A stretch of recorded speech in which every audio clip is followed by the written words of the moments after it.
Hey guys, tonight we're going back to the green, windswept fields of England, where, in the middle of a game that looked a lot like early soccer, one boy broke the rules and accidentally changed history.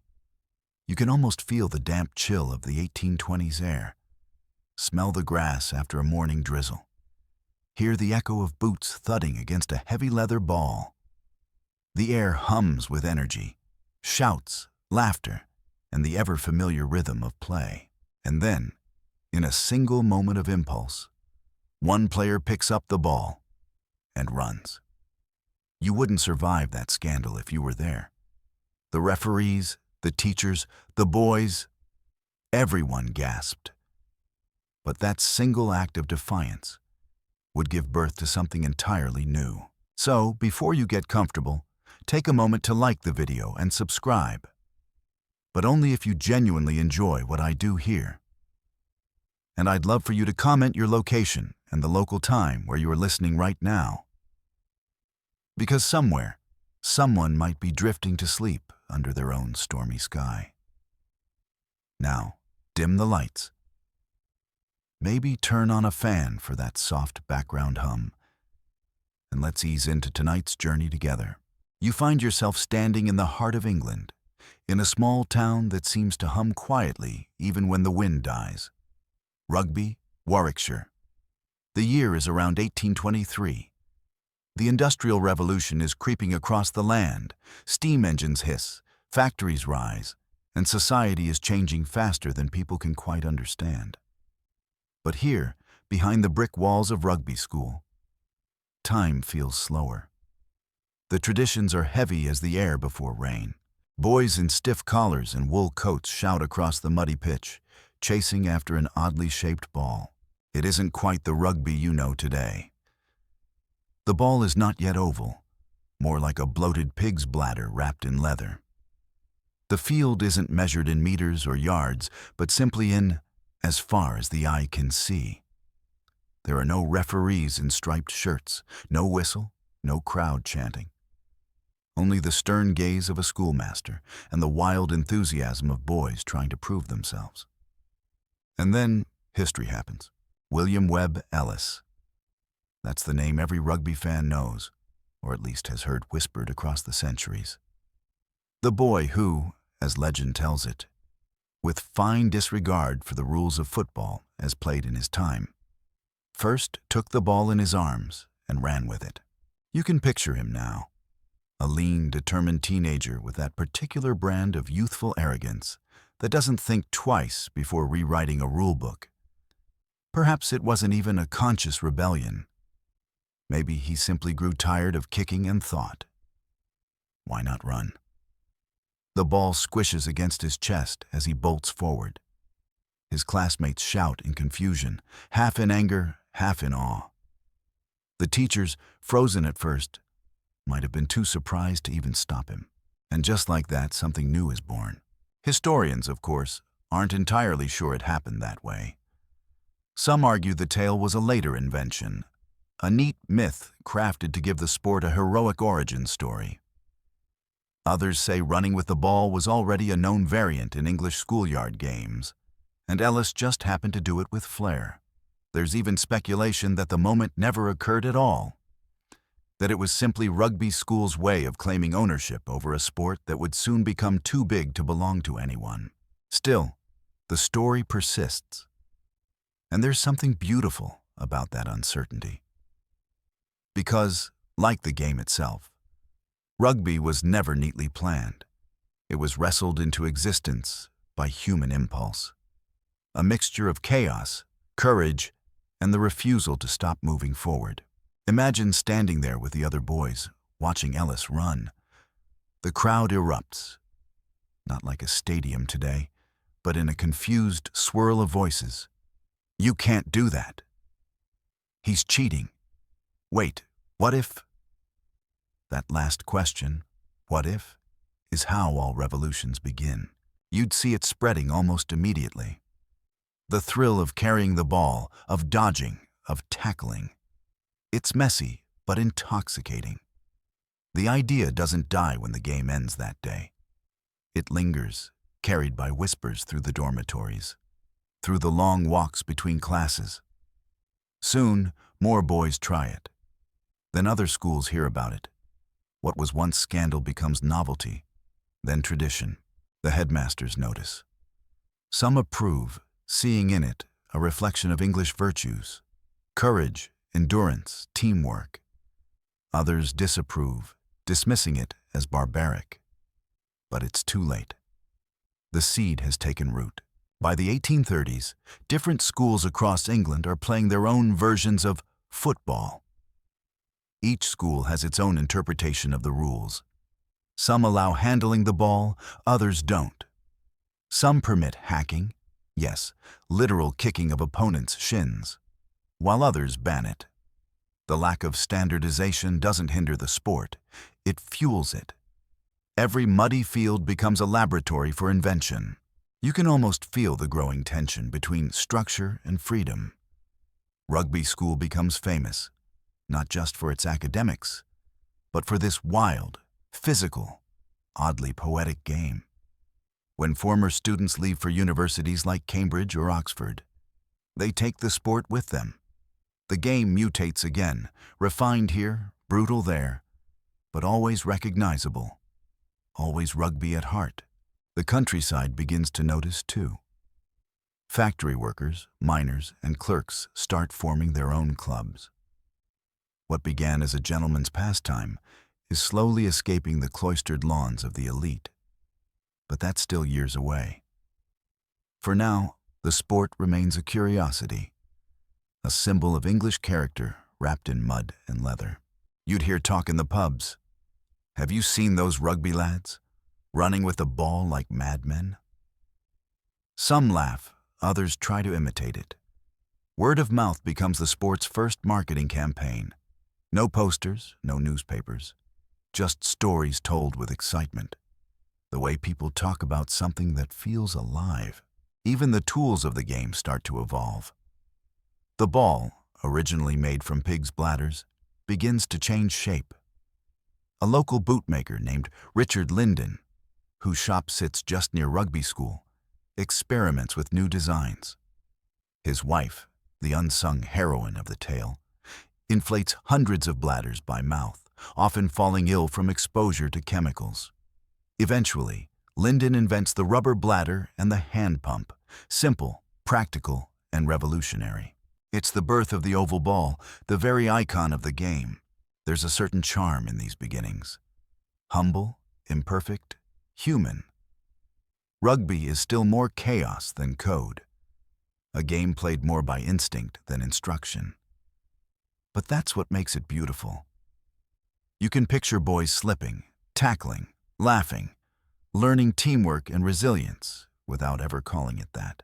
The industrial smoke in the distance grows thicker. Britain's empire is spreading, ships sailing to every continent. With every journey, British customs travel too.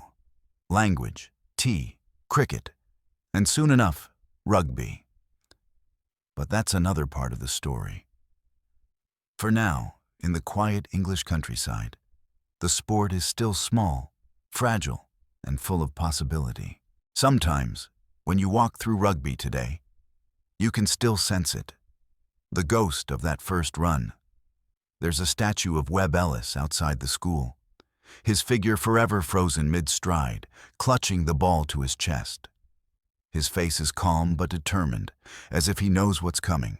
Around him, the wind whistles through the old trees, carrying the laughter of boys who have been gone for 2 centuries. Maybe he didn't really invent the game. Maybe he did.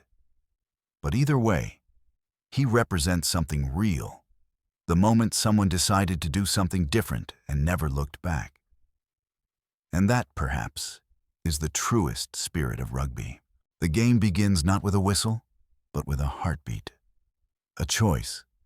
A sprint into uncertainty. You stand on the same muddy ground, feeling history hum beneath your feet. The first footprints of a sport that will one day fill stadiums, break bones, and mend nations. The ball rolls to a stop at your feet. For a second, you hesitate. Then, like Ellis, you pick it up and run. Because that's how every story worth telling begins. You walk again through the gates of Rugby school, the morning mist curling across its endless lawns like breath on cold glass. The air smells of wet soil, damp wool, and the faint tang of chalk dust drifting from classroom windows. Somewhere a bell rings, not for battle, but for Latin, geometry, or morning prayers. It's easy to forget this is where one of the world's most physical games first took root. In the genteel heart of an English boarding school, the buildings around you are solemn and centuries old. Their sandstone walls glow honey brown in the soft sun. Boys in caps and waistcoats run shouting across the yard, their laughter echoing off the chapel stones. In one corner, an older master peers out, trying not to smile as two younger students wrestle for a ball that's half deflated and slick with dew. This is the world of Rugby school, the cradle of controlled chaos. The rules, if you can call them that, are mostly rumors passed from mouth to mouth. You can run with the ball, but only if you're behind the kicker. You can tackle, but don't strike above the waist. You can score by touching the ball down beyond the line, unless someone says otherwise. It's part of the game's strange charm. Nobody fully knows what's allowed, but everyone pretends they do.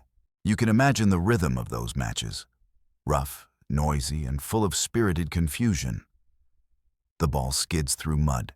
The boys slide after it. Elbows, laughter, and arguments collide in the same heartbeat. If you were there, you'd barely keep your footing. You'd probably end the game caked in filth and glory, unsure who won. Only that it mattered deeply. Somewhere on the sidelines, a visiting parent might have muttered, "This isn't football, it's anarchy." And that's true. But within that anarchy lies the seed of discipline. The teachers notice that the game, wild as it seems, produces courage, loyalty, and teamwork. Qualities a young English gentleman was supposed to possess. By the 1830s, Rugby schoolmasters begin to realize they need some order. Students start writing down their own rules, not to kill the fun, but to make sure it can continue without ending in disaster. In dusty ledgers and folded pamphlets, you can find early fragments. Rule 4, no tripping. Rule X, the ball must be caught, not snatched. Rule 16, a fair catch shall be followed by a free kick. Each line written with the earnestness of people trying to define something new, unsure if it will last, and yet something is already spreading. When students graduate, they take the game with them. They bring it to Oxford, Cambridge, and beyond. Every university adds its own twist. Some forbid running with the ball altogether. Others allow it but add curious limitations. The result is a country full of different football codes. Each school convinced theirs is the true version. It's messy, but it's how evolution works. You can picture those early inter-school matches. One team insists on using rugby rules, the other plays the Eton way. Before the game even begins, there's an hour of arguing over what constitutes a goal. Then, as soon as the ball's kicked, the arguments melt away. There's shouting, running, falling, cheering. By the end, everyone's bleeding slightly and smiling broadly. There's a particular moment, one historian wrote about it, when a Cambridge student, watching his teammates charge forward with the ball in hand, exclaimed, "This is rugby." He didn't mean the school. He meant the spirit. It had become an identity more than a location. You wander past the playing field where that spirit still lingers. The grass is clipped and immaculate now, but the ghosts remain. Boys with dirt on their faces, sleeves rolled up, hearts pounding. It's easy to romanticize them, but make no mistake. These games were brutal. Tackles were closer to wrestling throws. Hacking, deliberate kicking at opponents' shins, was tolerated, sometimes encouraged. Teeth were lost, noses broken, but no one complained. Pain was proof of participation. Still, rugby's teachers prided themselves on calling this chaos character building. To them, the roughness was moral training, a way to harden future officers and leaders for an empire that spanned continents.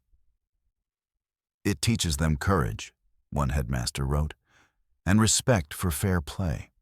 Of course, fair was a flexible concept when there was no referee. If you stand close enough, you can almost hear the strange blend of violence and virtue. The creak of old goalposts, the thunder of boots, the sharp call of a master ending the match. That's enough, gentlemen. And then, laughter again. Always laughter. What's most fascinating is how quickly the world beyond rugby begins to take notice. Newspapers mention the school's unique form of football. The word rugby begins to appear in print, capitalized, carrying a certain proud eccentricity.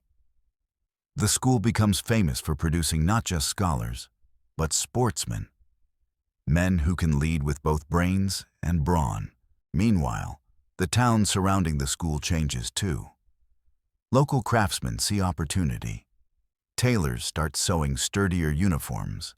Cobblers reinforce boots with thicker leather. And in a little shop not far from the school gate, the bootmaker Richard Linden continues to perfect his design for the ball. It's still made by hand, stitched tightly, shaped by trial and error. The biggest breakthrough comes when Linden, tired of using fragile animal bladders, experiments with a new material, India rubber. The first rubber bladders are tougher, lighter, and far easier to inflate. And with that small innovation, the ball begins to elongate naturally, no longer round, but oval. That shape changes everything. The game becomes faster, the passes more deliberate. You can hold it, spin it, even spiral it through the air. No one quite realizes it yet, but Linden has given rugby its most recognizable feature. You run your fingers along the smooth surface of one of those early balls, feeling the faint seams under your palm. Imagine trying to catch it in cold rain. Imagine the weight of it when it's soaked through. There's something oddly alive about it, imperfect, organic, unpredictable. Much like the sport itself. By mid-century, rugby school has become a pilgrimage site for athletes and educators curious about this new game. Coaches and scholars visit to observe, scribbling notes about formation and tactics. They call it the rugby game, to distinguish it from association football, which will soon become soccer. And here's where the story takes a charmingly British turn. Instead of simplifying, the country doubles down on complexity. Every town, every club, every pub team insists on its own rule book. You could travel 20 miles and find a completely different version of rugby being played. In Sheffield, players prefer dribbling.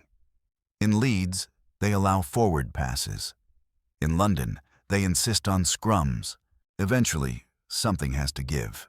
In 1863, at the Freemasons' Tavern in London, representatives from various clubs gathered to standardize the rules once and for all.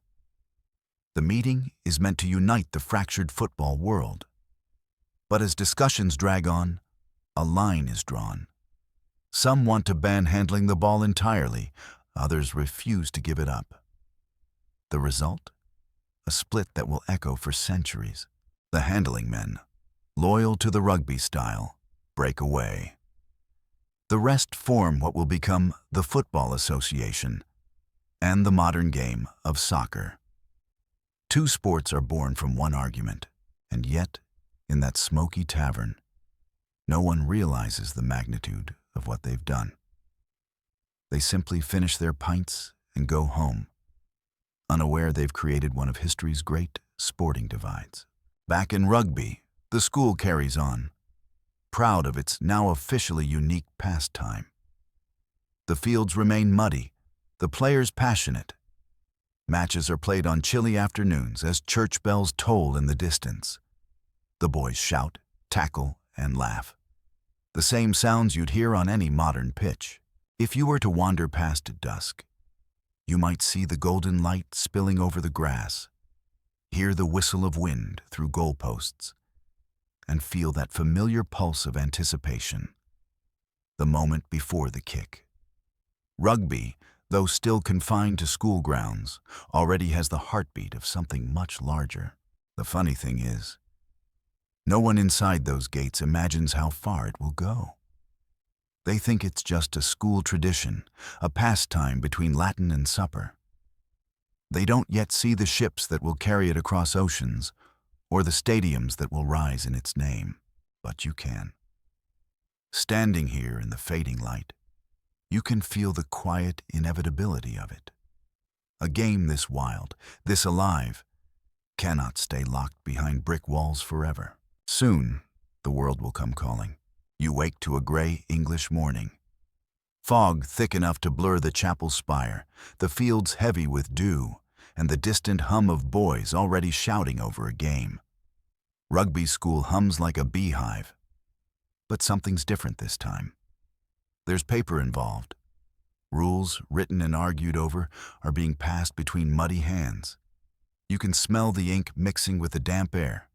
The chaos that once defined the game is about to be tamed.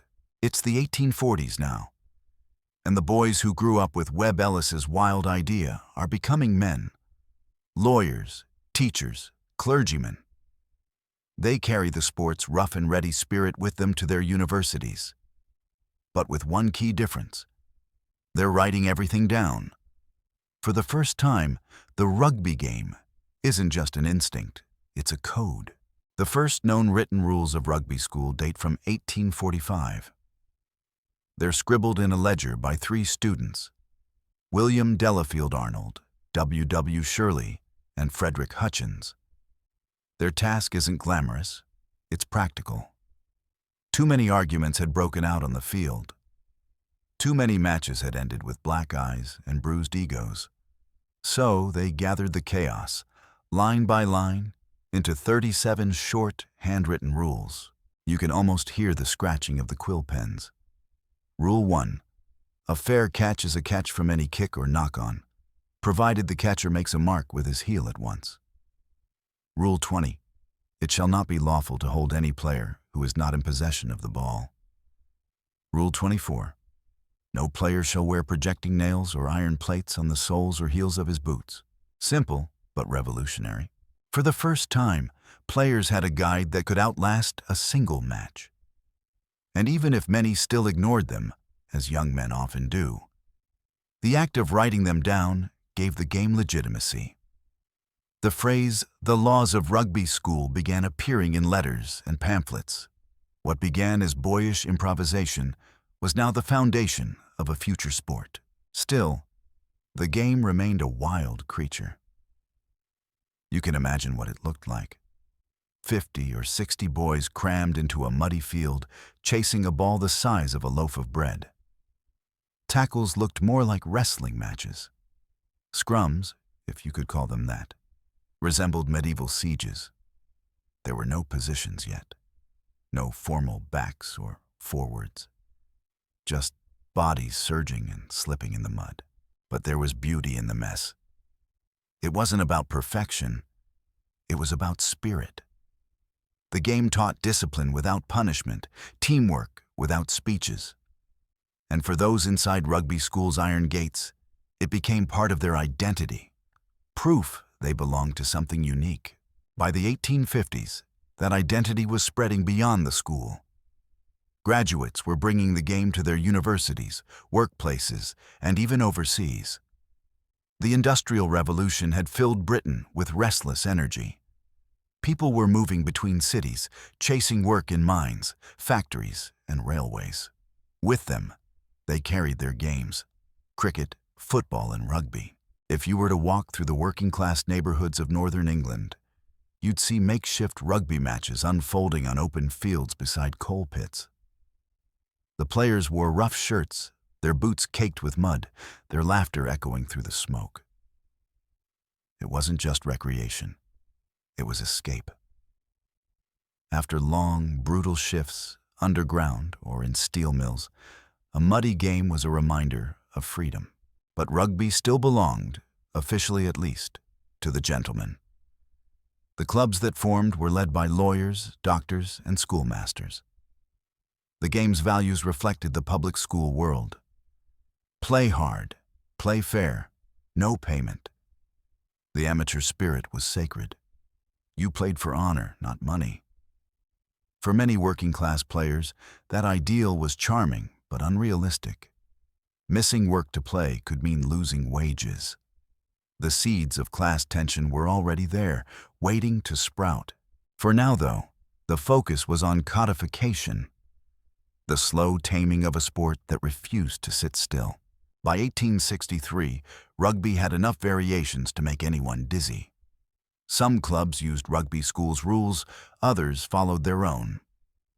A match between two teams often began with an hour-long debate over which code to use.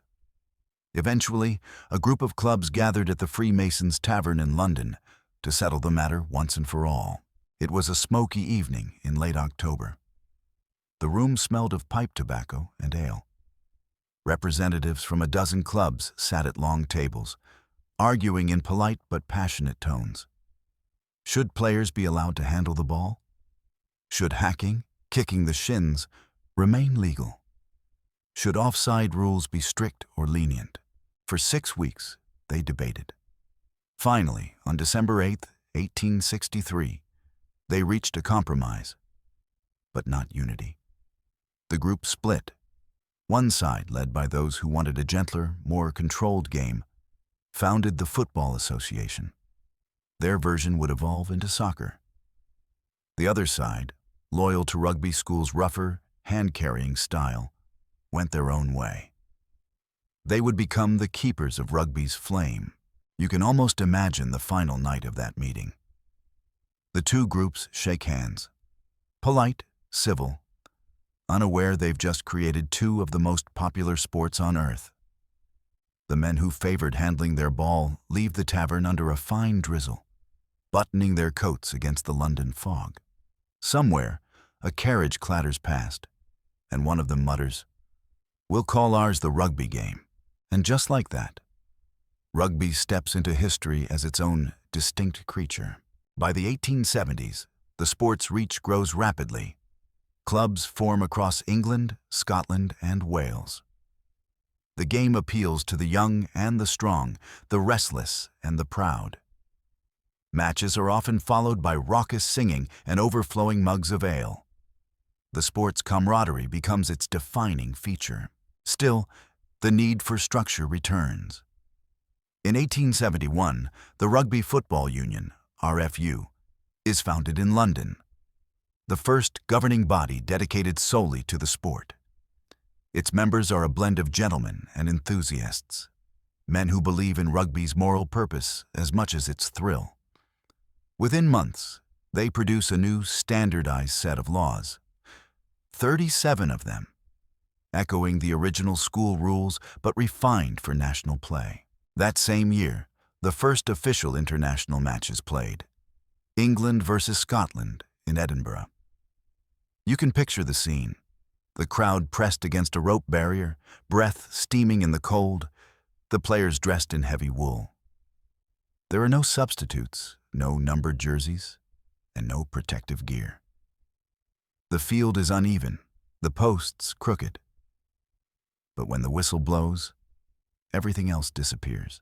The Scottish side wins that day, to the immense delight of the home fans.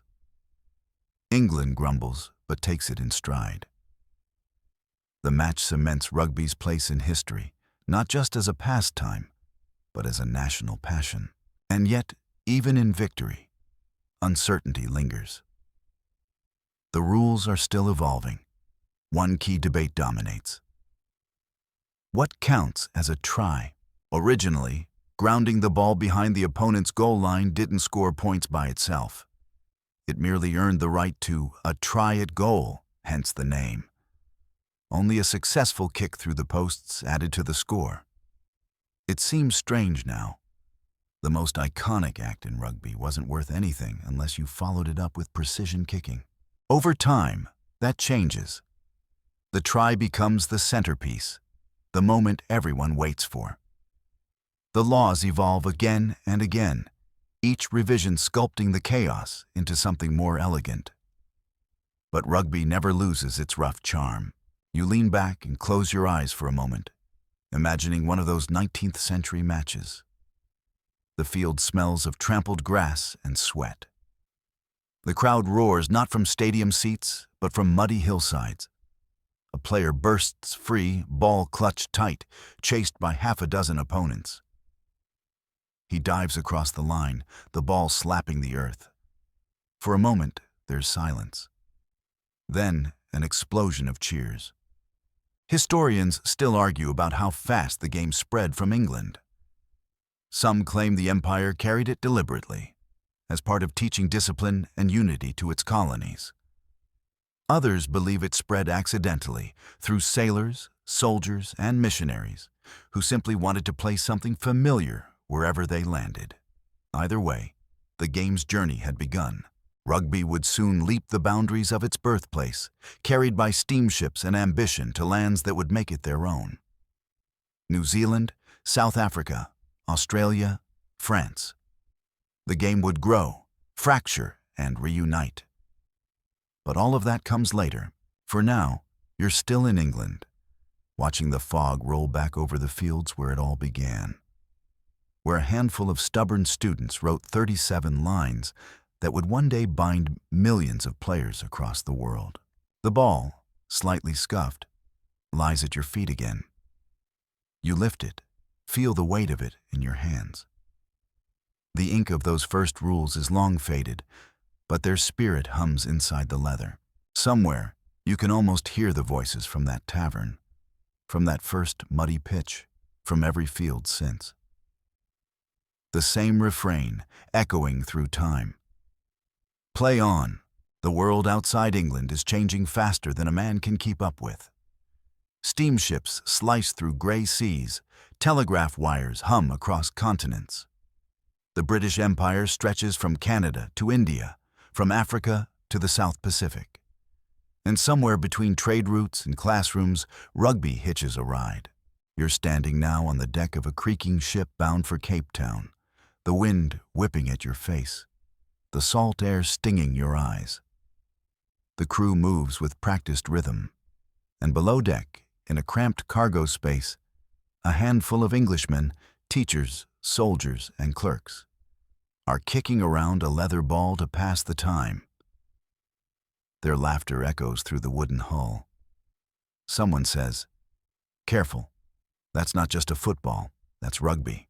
And another laughs, "Then don't drop it or we'll have to form a scrum." You smile. The game has begun to travel, though no one's keeping score yet. When they reach land, these men, and many others like them, carry more than cargo. They bring culture, habits, and rituals. And tucked among those, almost accidentally, is rugby. In distant corners of the empire, it will take on new accents, new passions, new meanings. But first, it must leave the island that birthed it. By the late 1860s and early 1870s, rugby clubs begin springing up far from English soil. In Sydney and Brisbane, in Cape Town and Wellington, in Calcutta and Montreal, groups of expatriates and locals gather in open fields, marking boundaries with chalk and rope. The games are disorganized, joyful, and often played barefoot. Imagine being there. The heat of an Australian afternoon, the cicadas singing in the grass, a group of players in rolled-up sleeves charging across the field. No uniforms, no referees, just dust rising with every tackle. A local farmer watches, shaking his head, wondering why these men are willingly throwing themselves into the dirt. In those early years, the rules aren't just flexible, they're inventive. Every new club adjusts the game to suit its people and its land. In Canada, the long winters and frozen fields make the game slower, heavier, more about strategy than sprinting. In New Zealand, it's the opposite. The open plains and cool breezes invite running rugby, fast and fierce. There's a sense of ownership in every place it lands. Rugby stops being a British novelty and becomes a language of motion that anyone can speak. Back in England, the sport continues to grow among both the privileged and the poor. University clubs form rivalries that fill newspapers. Towns like Bath, Leicester, and Gloucester become hotbeds of regional pride. Rugby is no longer just a pastime. It's a statement of belonging. But that expansion comes with friction. For working-class players, taking time off work to play means losing wages. When matches draw crowds, the clubs earn money, but the players don't. It feels unfair, even hypocritical. "We're told to play for honor," one minor-turned player grumbles, "but my landlord doesn't accept honor as rent." That quiet resentment will soon split the game apart, but not yet. For now, rugby's biggest story lies overseas. In 1870, a Scottish immigrant named Alexander Ray introduces the game to New Zealand. The islands, rich in rolling hills and misty mornings, seem made for rugby. Within a decade, almost every town has a team. The Maori people take to it quickly, adapting its physicality and teamwork to their own warrior traditions. When they play, they bring not just skill, but ceremony. Chanting, rhythm, presence. It's the seed of something that will one day shake the world. South Africa, too, adopts the game early.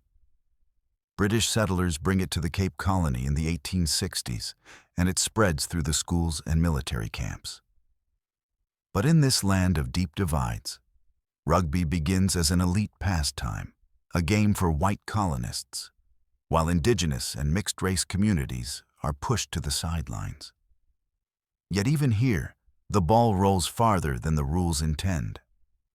Local clubs form in defiance, and soon, rugby becomes more than recreation. It becomes a language of identity. In Australia, the sport grows through universities and army regiments. Matches are fierce, often chaotic, and sometimes decided more by brawling than by points. A reporter in 1874 describes one Sydney game as a gentlemanly affair until the third scrum, when all pretense of civility dissolved into mud. You laugh quietly. Some things never change. And then there's India. It's a humid day in Calcutta, 1872, when a group of British soldiers, weary from bureaucracy and homesickness, organize a rugby match against civilian expatriates. They play on a dusty patch of ground under a searing sun, watched by bemused locals who can't quite understand why grown men are fighting over a ball. The soldiers win, of course, but something else is born that day. The Calcutta Football Club. When the British regiment later disbands, the club's members melt down their remaining silver rupees and craft a trophy from them, the Calcutta Cup. To this day, that cup is awarded to the winner of the annual England-Scotland match, a piece of colonial India, immortalized in silver, sitting at the heart of British sport. History, like rugby, has a way of entangling contradictions. By the 1880s, the sport is firmly global. The first international matches, England versus Scotland, then Ireland and Wales, are becoming annual fixtures. Crowds are growing. Newspaper reporters describe them in flowery prose. A contest of gallant vigor, where brawn and bravery met beneath the winter sun. It's sport as theater, as myth-making, yet even as the empire spreads rugby outward, the game itself begins to fracture inward. The issue of professionalism looms like a storm cloud. Northern clubs, filled with working men, push for compensation. "Broken bones don't heal for free," one captain writes in a local paper. The Southern gentlemen, led by the Rugby Football Union, resist fiercely. Payment corrupts the spirit, they argue. The game must remain pure. In pubs and clubhouses across Yorkshire and Lancashire, tempers flare. Matches are cancelled. Players boycott. The tension grows unbearable until, on August 29, 1895, representatives from 22 northern clubs meet in Huddersfield and make a bold decision. They form their own governing body, the Northern Rugby Football Union. The game splits in two. The older version remains Rugby Union, loyal to amateur ideals and the old rules. The new branch, Rugby League, introduces payments, new scoring systems, and fewer players on the field. It's faster, leaner, more accessible to the working man. Both claim to be the true rugby. Both are right in their own way. You stand outside the George Hotel in Huddersfield, where that fateful meeting took place. The building is quiet now, its brick facade catching the amber light of evening. But if you listen closely, you can almost hear the echo of that decision. A mix of pride, rebellion, and exhaustion. The birth of League was as inevitable as Webb Ellis's run all those years ago. Both acts were about freedom. Across the world, the ripple spreads. Australia embraces Rugby League almost instantly. It suits their boldness. New Zealand hesitates, loyal to Union, but eventually fields both. England, divided along class lines, continues to debate which code is nobler, fairer, better. The truth, of course, is that they both are. Rugby's soul is too large to fit into one version. Still, the divide doesn't kill the sport, it multiplies it. By the turn of the century, rugby is not just a pastime. It's a global current running through the veins of empire and rebellion alike. In the Pacific Islands, children chase makeshift balls made of coconuts or bundled cloth. In France, students take to the game with an elegance that turns it almost balletic.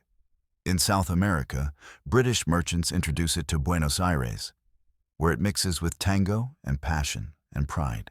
Everywhere it goes, it changes, and is changed by the people who play it. It's strange to think that all of this began with a single boy picking up a ball on a gray English field. Yet here, halfway around the world, in the shimmering heat of Fiji or the cool mists of Auckland, that moment still echoes. The impulse to run forward, no matter what the rules say. If you stand at the edge of a Pacific beach at dusk, you might see it still. A group of boys laughing, tackling, passing a tattered ball.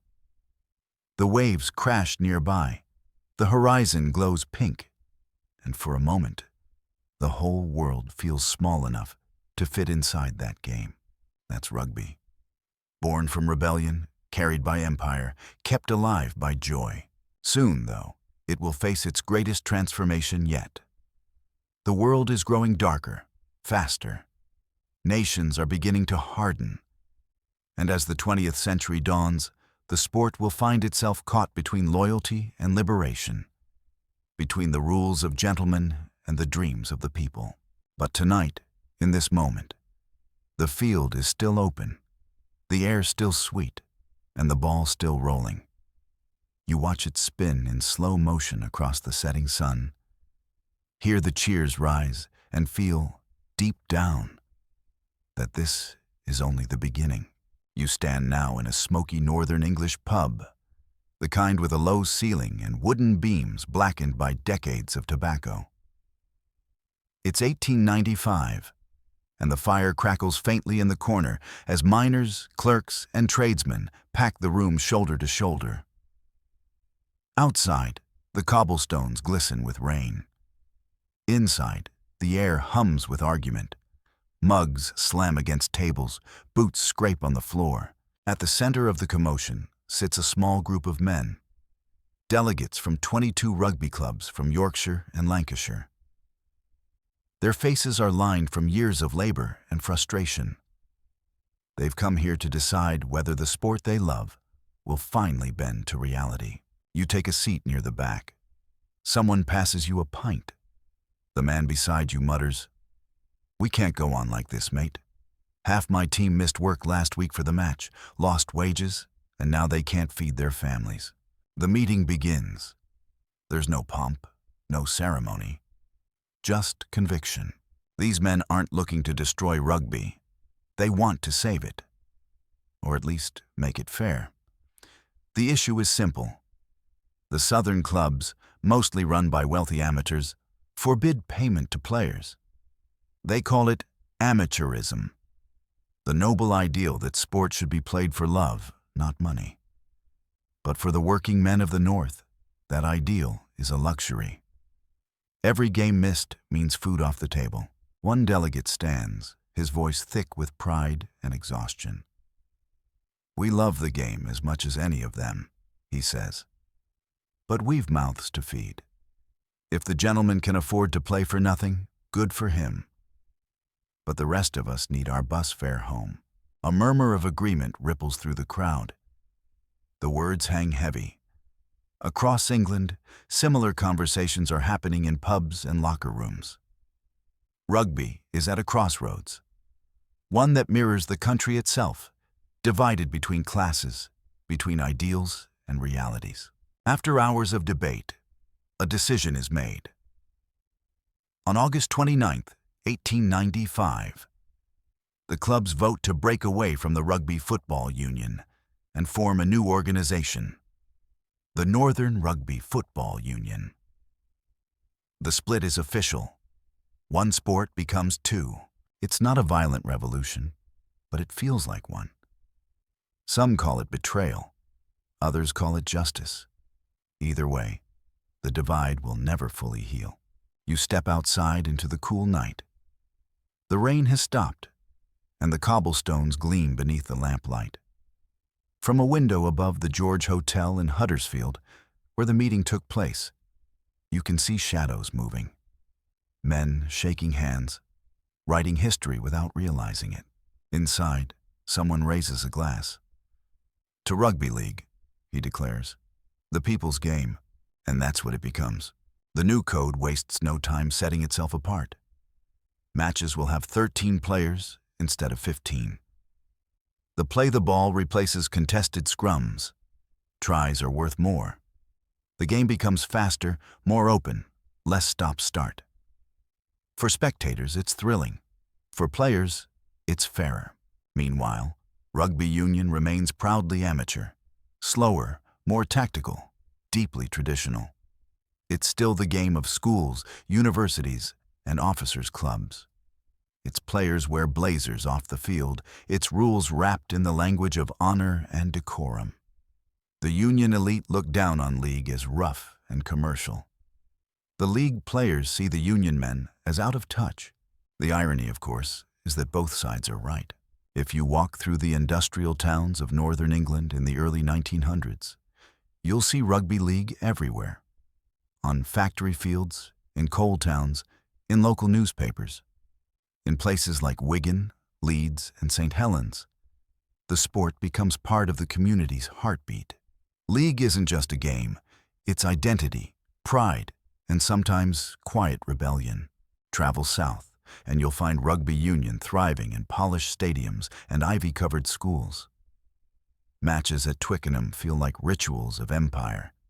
Brass bands, crisp uniforms, gentlemen in top hats. The game becomes a symbol of English civility, its amateur code defended like scripture. Still, both sports share the same ancestor, the same spirit of defiance that started with Webb Ellis's run. It's just that now they're running on different fields. The tension between them occasionally turns farcical. Players caught switching from union to league are banned for life from the amateur game. Some change their names to play secretly. Others sneak into matches in distant towns. In one famous case, a union referee allegedly turned his back during a match, so he wouldn't have to report a player who'd been spotted playing for pay. The hypocrisy is thick enough to taste. The governing bodies insist rugby must remain pure, even as gate receipts and sponsorships quietly rise. Money is everywhere. It just doesn't reach the players. Still, there's a strange beauty in the stubbornness. The idea of amateurism, flawed as it is, carries an old-world romance, the notion that sport can be art, not commerce. Rugby union clings to that dream like a relic from a slower age. You can imagine a Saturday afternoon in Edwardian England. A union match at Oxford, sunlight glinting off polished boots, the whistle piercing the autumn air. The crowd murmurs politely. The players tackle fiercely, but with restraint. Meanwhile, 100 miles north, a league match unfolds in front of 10,000 shouting miners. The field a swamp of mud and sweat. Two worlds, one heartbeat. Outside Britain, the split spreads confusion. Australia adopts both codes, so does New Zealand, though union remains dominant there. France, introduced to rugby in the 1870s, embraces the game passionately, but also quarrels over professionalism. In South Africa, the sport becomes entwined with politics and race, setting the stage for future reckonings. One quirky footnote. In 1907, a team of New Zealand players, the All Golds, tours Britain to play the new professional code. They're met with outrage from union officials, but greeted as heroes by fans. The tour helps establish rugby league internationally, and the nickname All Golds sticks. A cheeky jab at the amateur purists who accuse them of chasing coins instead of glory. By now, rugby has fully outgrown its birthplace. It's a global organism, mutating, adapting, surviving in every climate. In Wales, it becomes a religion. In New Zealand, a calling. In France, a philosophy. In Fiji and Tonga, a dance of strength and spirit. But while the world plays, England still broods. The class lines drawn by the 1895 split remain deep. Whole towns define themselves by which code they follow. The accents of the crowd can tell you which version you're watching. Rugby league is the North's song. Gritty, proud, working class. Rugby union is the South's sermon. Elegant, ordered, gentlemanly, yet both, at their best, teach the same lesson. Courage, respect, and the will to keep moving forward, no matter how hard you're tackled. You pause a moment to take it in. The way the game mirrors the world that created it. The Industrial Revolution built engines, rugby built endurance. The empire spread boundaries, rugby erased them. It's a contradiction, and that's precisely what makes it human. By the early 20th century, rugby's two codes march side by side into a new era. League thrives in the north, union across the empire. And though the Rugby Football Union continues to forbid payment, whispers of professionalism grow louder. Players who travel to other countries for expenses return with suspiciously heavy wallets. Clubs quietly compensate injured amateurs for their time off work. Everyone knows, no one says. The sport survives on pretense and pride, and perhaps that's part of its charm. Rugby, in any form, is about contradiction. Structure born from chaos, rules born from rebellion. Even the split that once seemed catastrophic becomes, in hindsight, a kind of harmony. Two halves of one heart beating to different rhythms. Still, the divide leaves scars that last for generations. Union fans mock league speed and simplicity. League fans scoff at union scrums and snobbery. But every once in a while, when the crowd roars just right, you can't tell the difference. It's all sweat and breath and motion, the same game that began with one boy refusing to stop running. Decades later, when historians look back on that night in the George Hotel, they'll realize what the men in the room didn't. That their decision didn't weaken rugby, it strengthened it.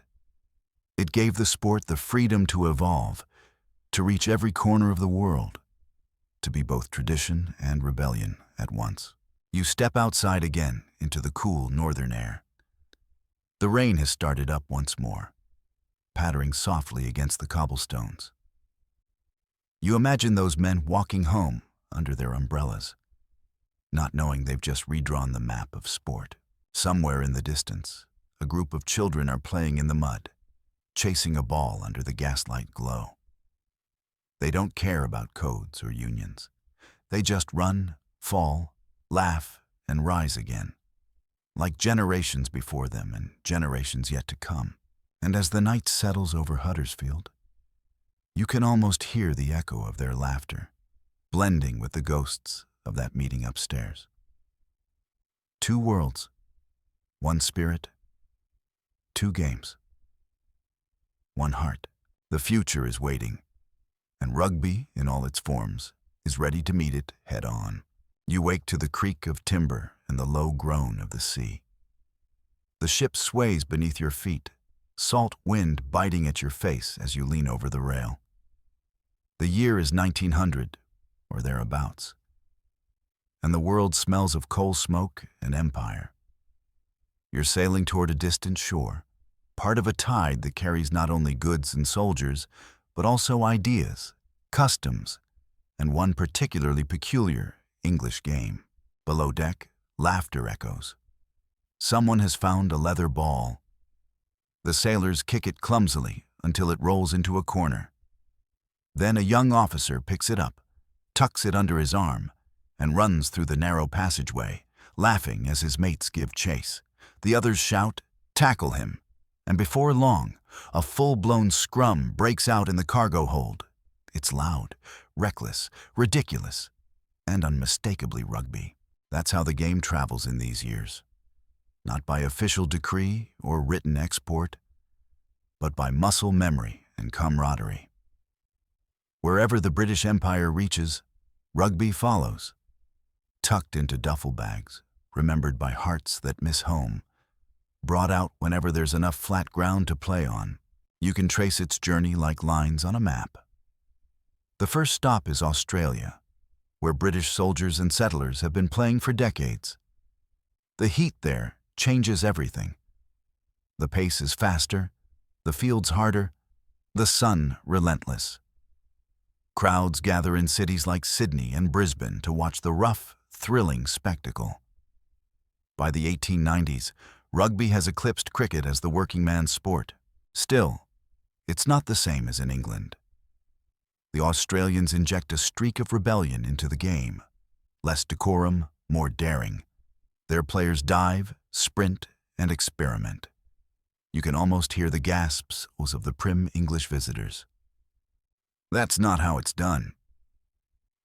But it works. The Australian flair for risk will one day redefine how rugby is played. Across the Tasman Sea, New Zealand takes to the sport with astonishing speed.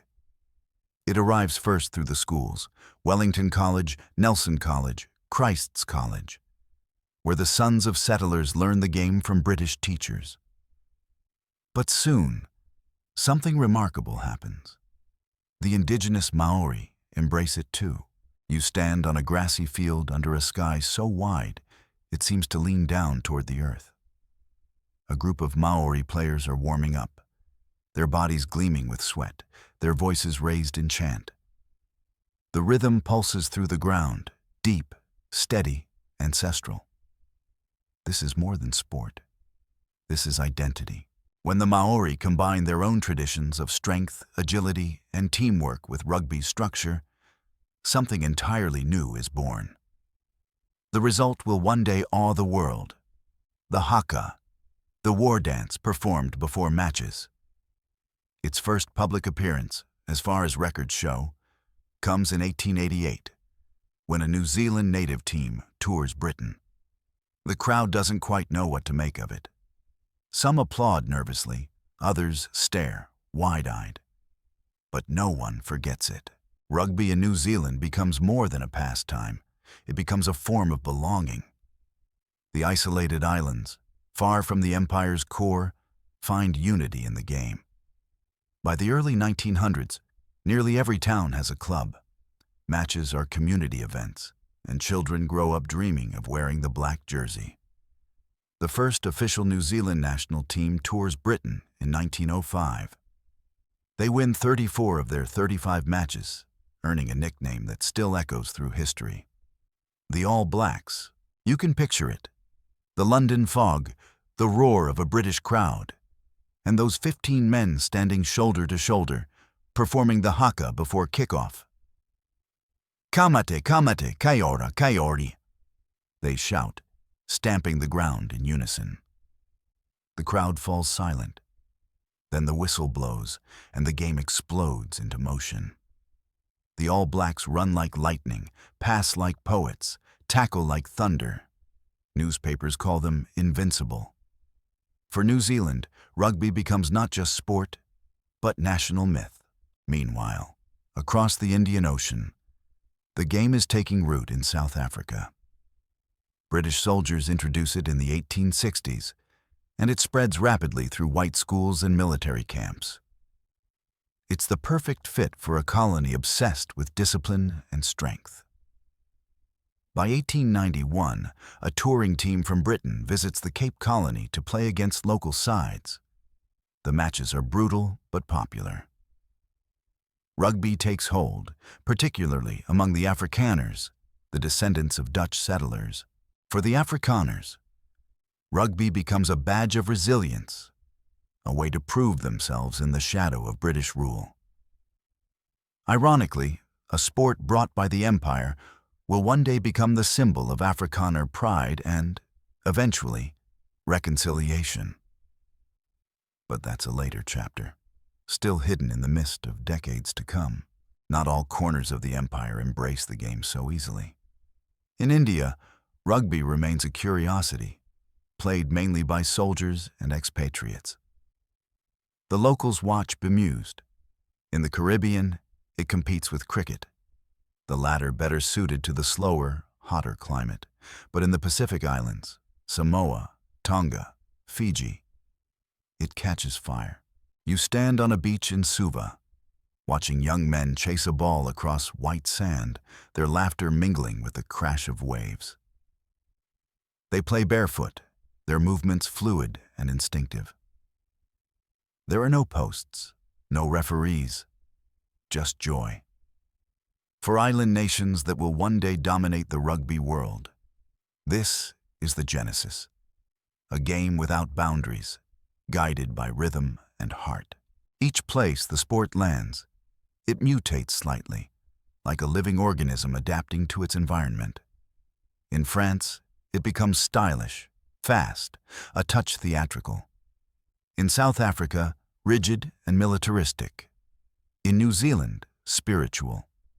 In the Pacific, lyrical. By the turn of the century, rugby is everywhere. Soldiers play it between battles, sailors on the decks of ships, students on school lawns, farmers in muddy fields. A French journalist once wrote that rugby was the empire's gift to the world, and the world's gift back to the empire. But it's not all camaraderie and fair play. The same ships that carry the game also carry hierarchy and control. Colonial administrators use rugby to instill British values, obedience, teamwork, discipline, in colonized subjects.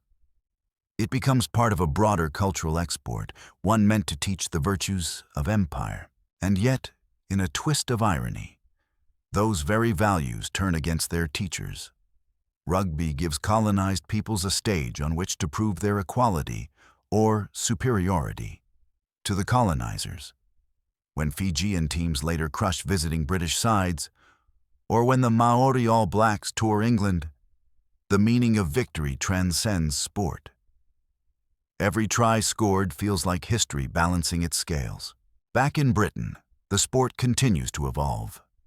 The amateur-professional divide remains sharp, but the game itself is changing. Tactics become more sophisticated. The forwards and backs take on defined roles. Training becomes organized. Even the ball is standardized. A sleek oval now, easier to grip and pass. You might stroll through Twickenham on a cold morning in 1909, the new stadium still under construction. Workers hammer wooden planks into grandstands that will soon hold thousands. There's the smell of fresh timber and wet earth. The Rugby Football Union dreams of filling these stands with cheering fans, proof that amateurism can thrive in a modern age. It's a strange contradiction. Rugby has become a professional spectacle without admitting it. Ticket sales fund everything, from clubhouses to travel, yet the players still call themselves amateurs. The illusion holds because everyone wants it to. Still, while England clings to ideals, the rest of the world plays with passion. In 1908, rugby becomes an Olympic sport. The event is small, almost an afterthought, but it cements the game's international status. France takes the silver, Australia the gold.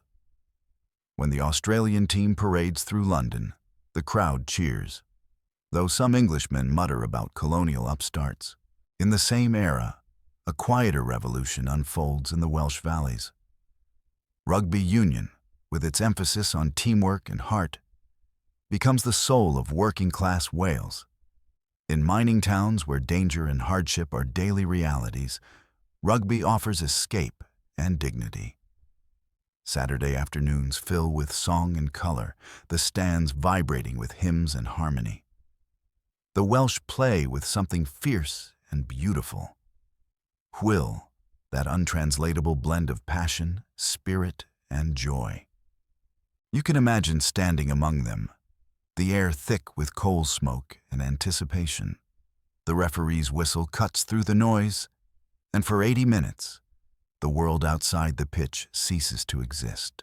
By 1910, the great rugby nations are in place. England, Scotland, Ireland, Wales, France, New Zealand, South Africa, and Australia.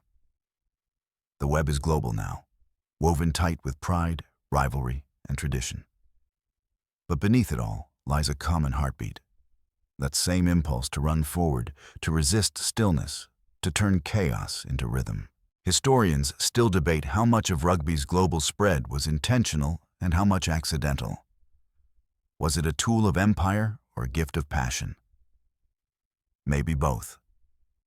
What's certain is that by the dawn of the 20th century, rugby had stopped belonging to any one country.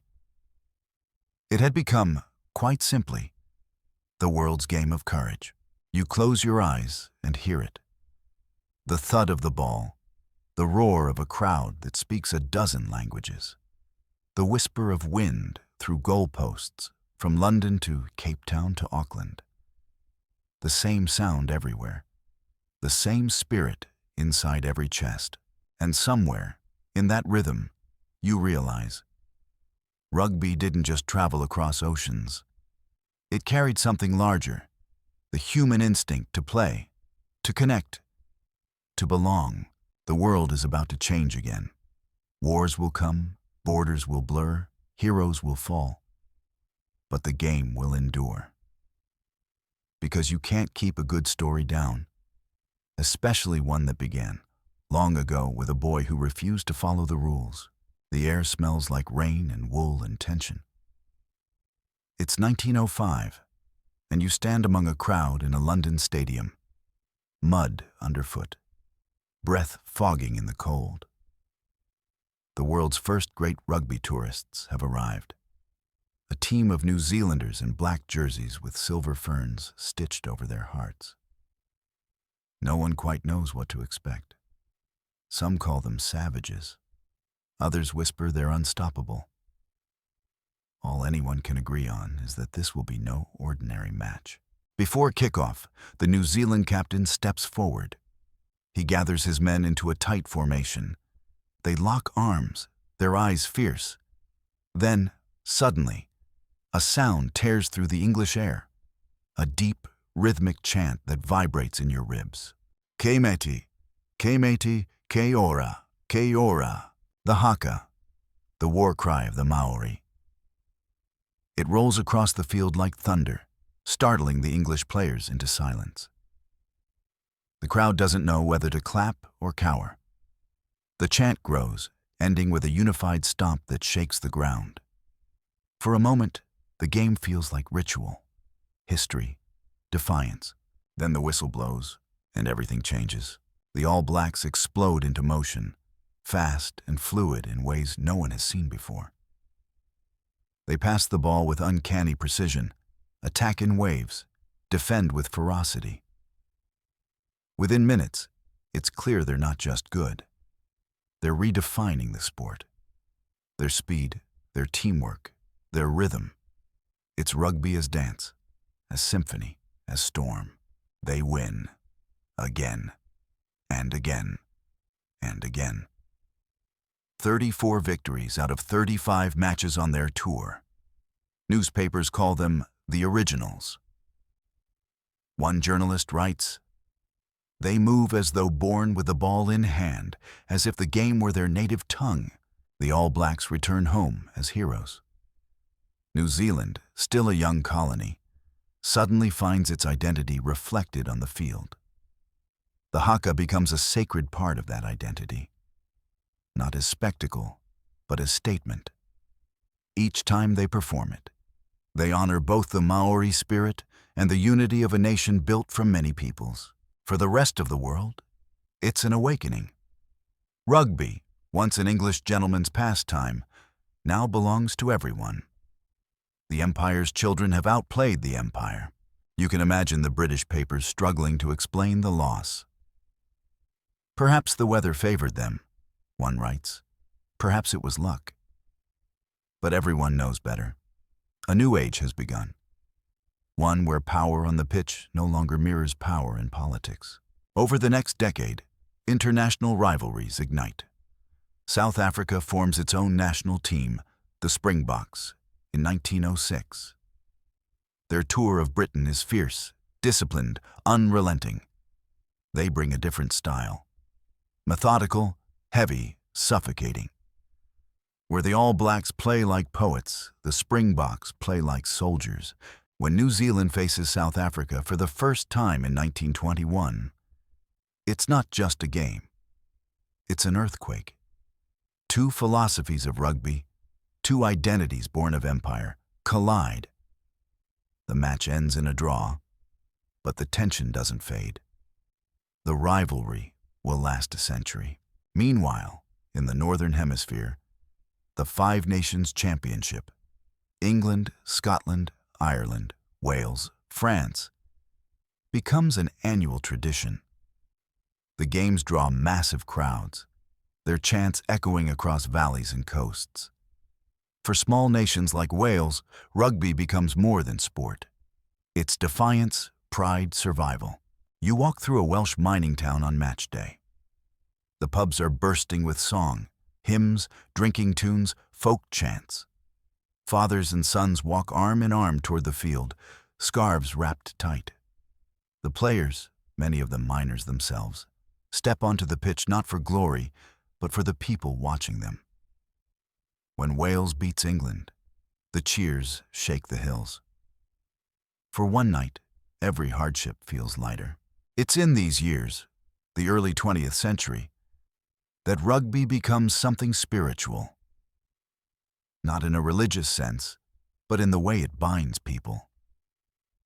No matter how divided nations might be by politics or class, once the whistle blows, they move as one. Still, beneath the triumphs lies unease.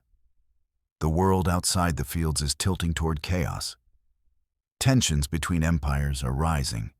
The same young men who fill stadiums with cheers will soon fill trenches with mud and silence. Then, in 1914, the guns begin. You can almost hear the shift. One week, the papers are full of match results. The next, they list names of the fallen. The stadiums go quiet.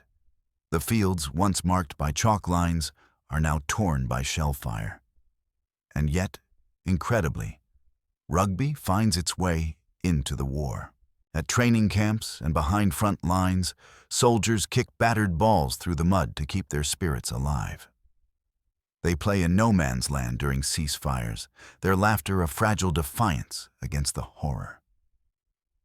For those few minutes, one soldier wrote, we remembered who we were. Teammates, not targets. Some historians call it myth. Others insist it happened. Either way, the idea survives because it feels true. The same game that once symbolized empire now becomes a small act of humanity in its darkest hour.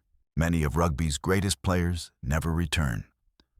Whole teams vanish into the trenches of the Somme, Gallipoli, and Passchendaele.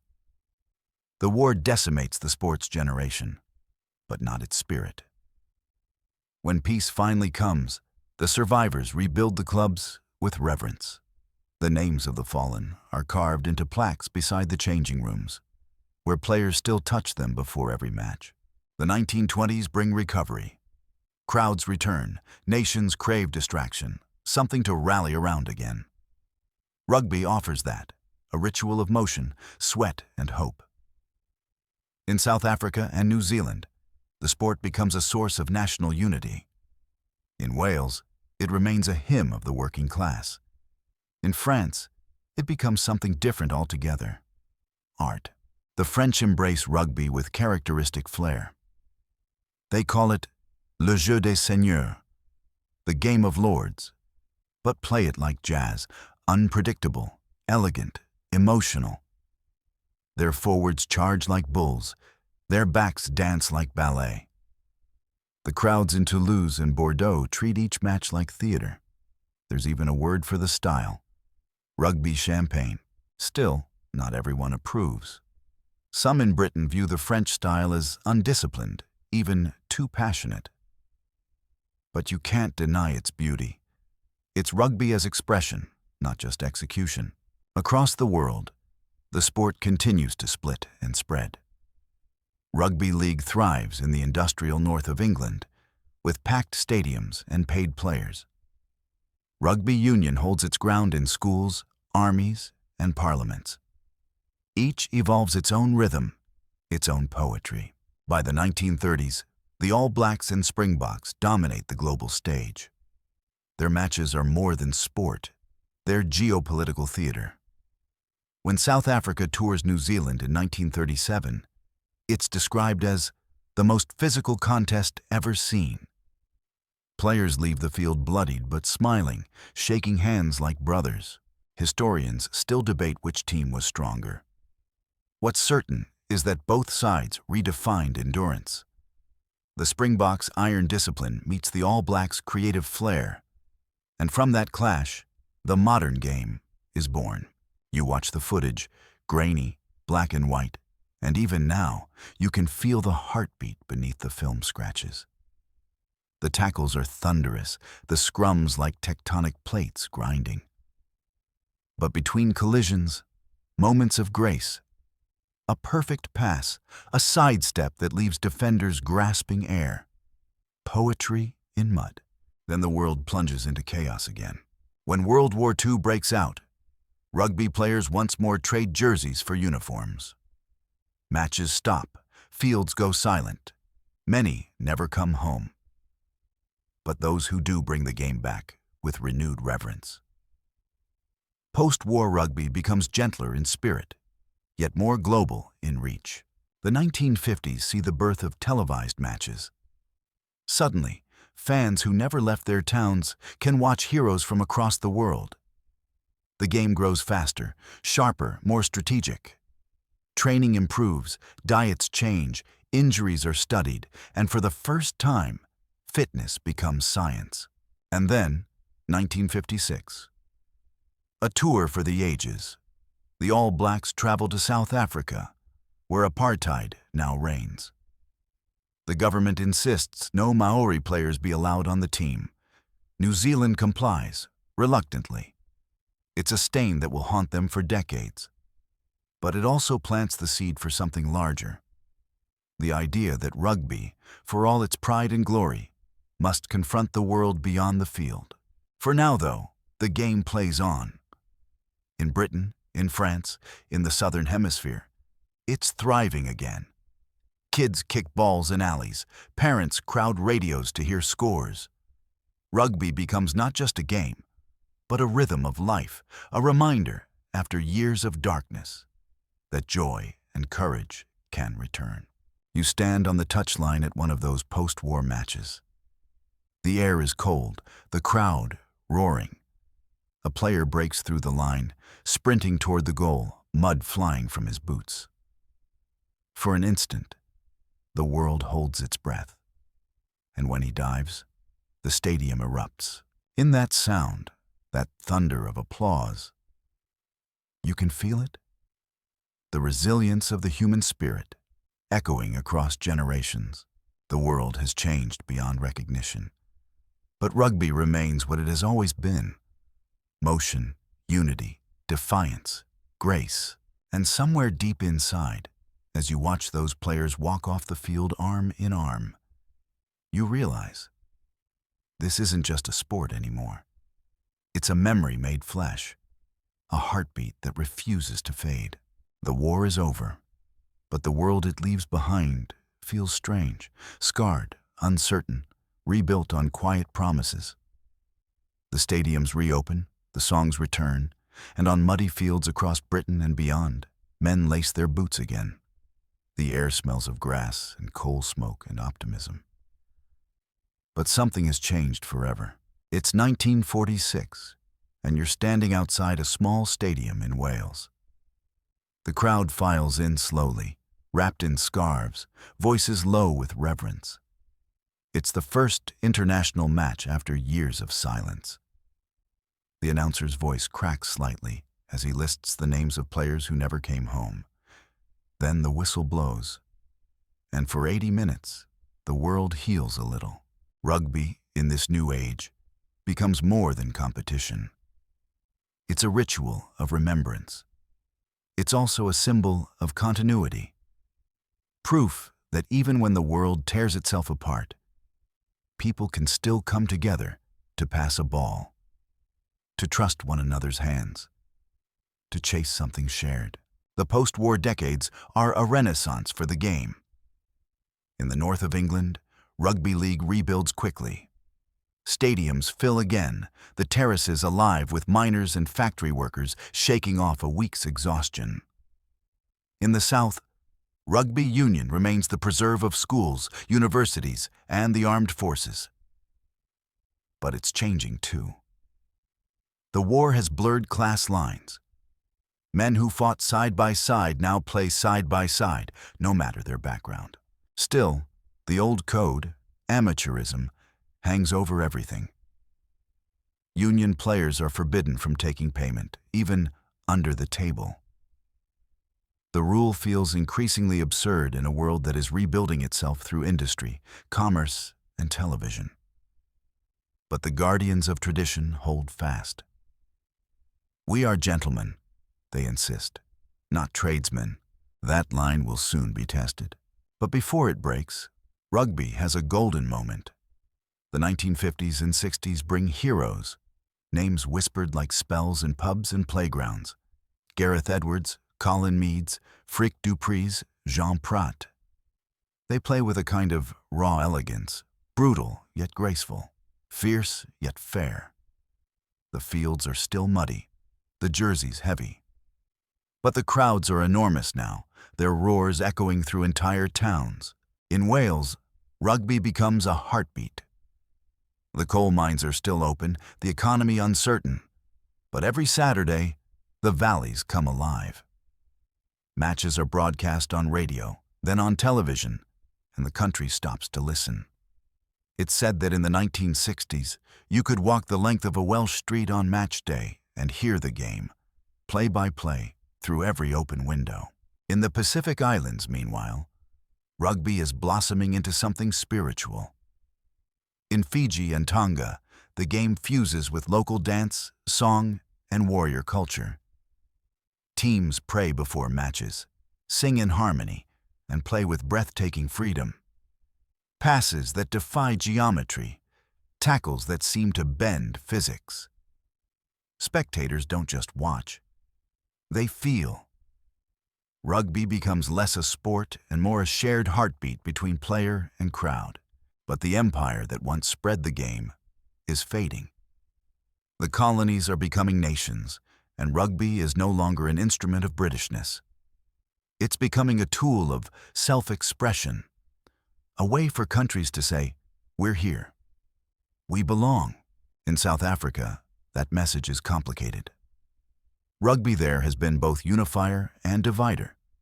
It's 1948, and apartheid, the system of racial segregation, is becoming law. Rugby, beloved by white Afrikaners, becomes entangled in politics. The Springboks, South Africa's national team, are symbols of white pride. Black and mixed-race South Africans are barred from playing at the highest levels. For decades, rugby in South Africa becomes a mirror of its society, proud, powerful, and deeply divided. The Springboks are revered at home, hated abroad. When they tour New Zealand in 1960, protests erupt. Maori players are excluded from facing them, sparking outrage and shame. The sport that once brought nations together now exposes their moral fault lines. Historians still debate whether rugby caused the outrage or simply reflected it.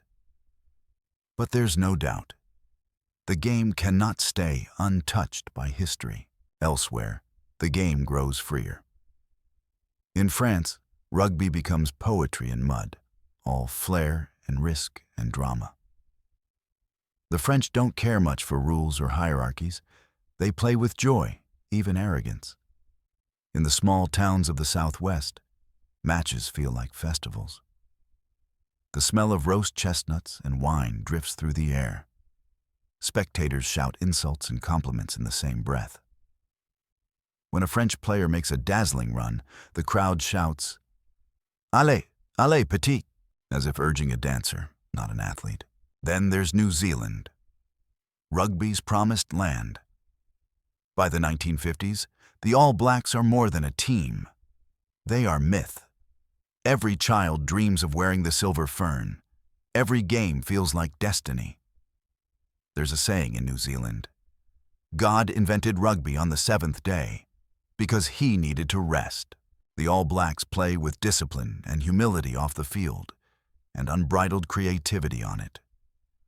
When they tour Britain, the British press calls them machine-like. But those who understand the game see something more subtle, not machines, but musicians. Every pass, every movement is part of an invisible rhythm, a harmony of precision and instinct. The haka becomes more than a pre-match ritual. It's a challenge, a promise, a prayer. Each stomp and shout echoes the old stories, connecting modern players to their ancestors. The world watches, transfixed. The ritual that once unsettled Victorian audiences is now seen as a work of art. You can almost feel it now. The ground trembling beneath their feet, the air alive with purpose. And yet, for all its unity on the field, rugby off the field remains divided by class and geography. In England, the split between league and union persists. Two worlds running parallel, occasionally glaring at each other across the cultural divide. League thrives in working-class towns like Wigan and Leeds, where the crowds are loud and the matches electric. Union remains entrenched in privilege, the sport of universities, officers, and the upper crust. Still, cracks are forming. The 1960s bring television, and television brings money. Money brings questions. Sponsors begin circling, broadcasters want rights, players start wondering why everyone but them is getting paid. The amateur code begins to look less noble and more hypocritical. And then, the world changes again. In 1967, the All Blacks tour South Africa. Once again, Maori players are excluded because of apartheid. The decision sparks fury across New Zealand, a country proud of its bicultural identity. Protests fill the streets.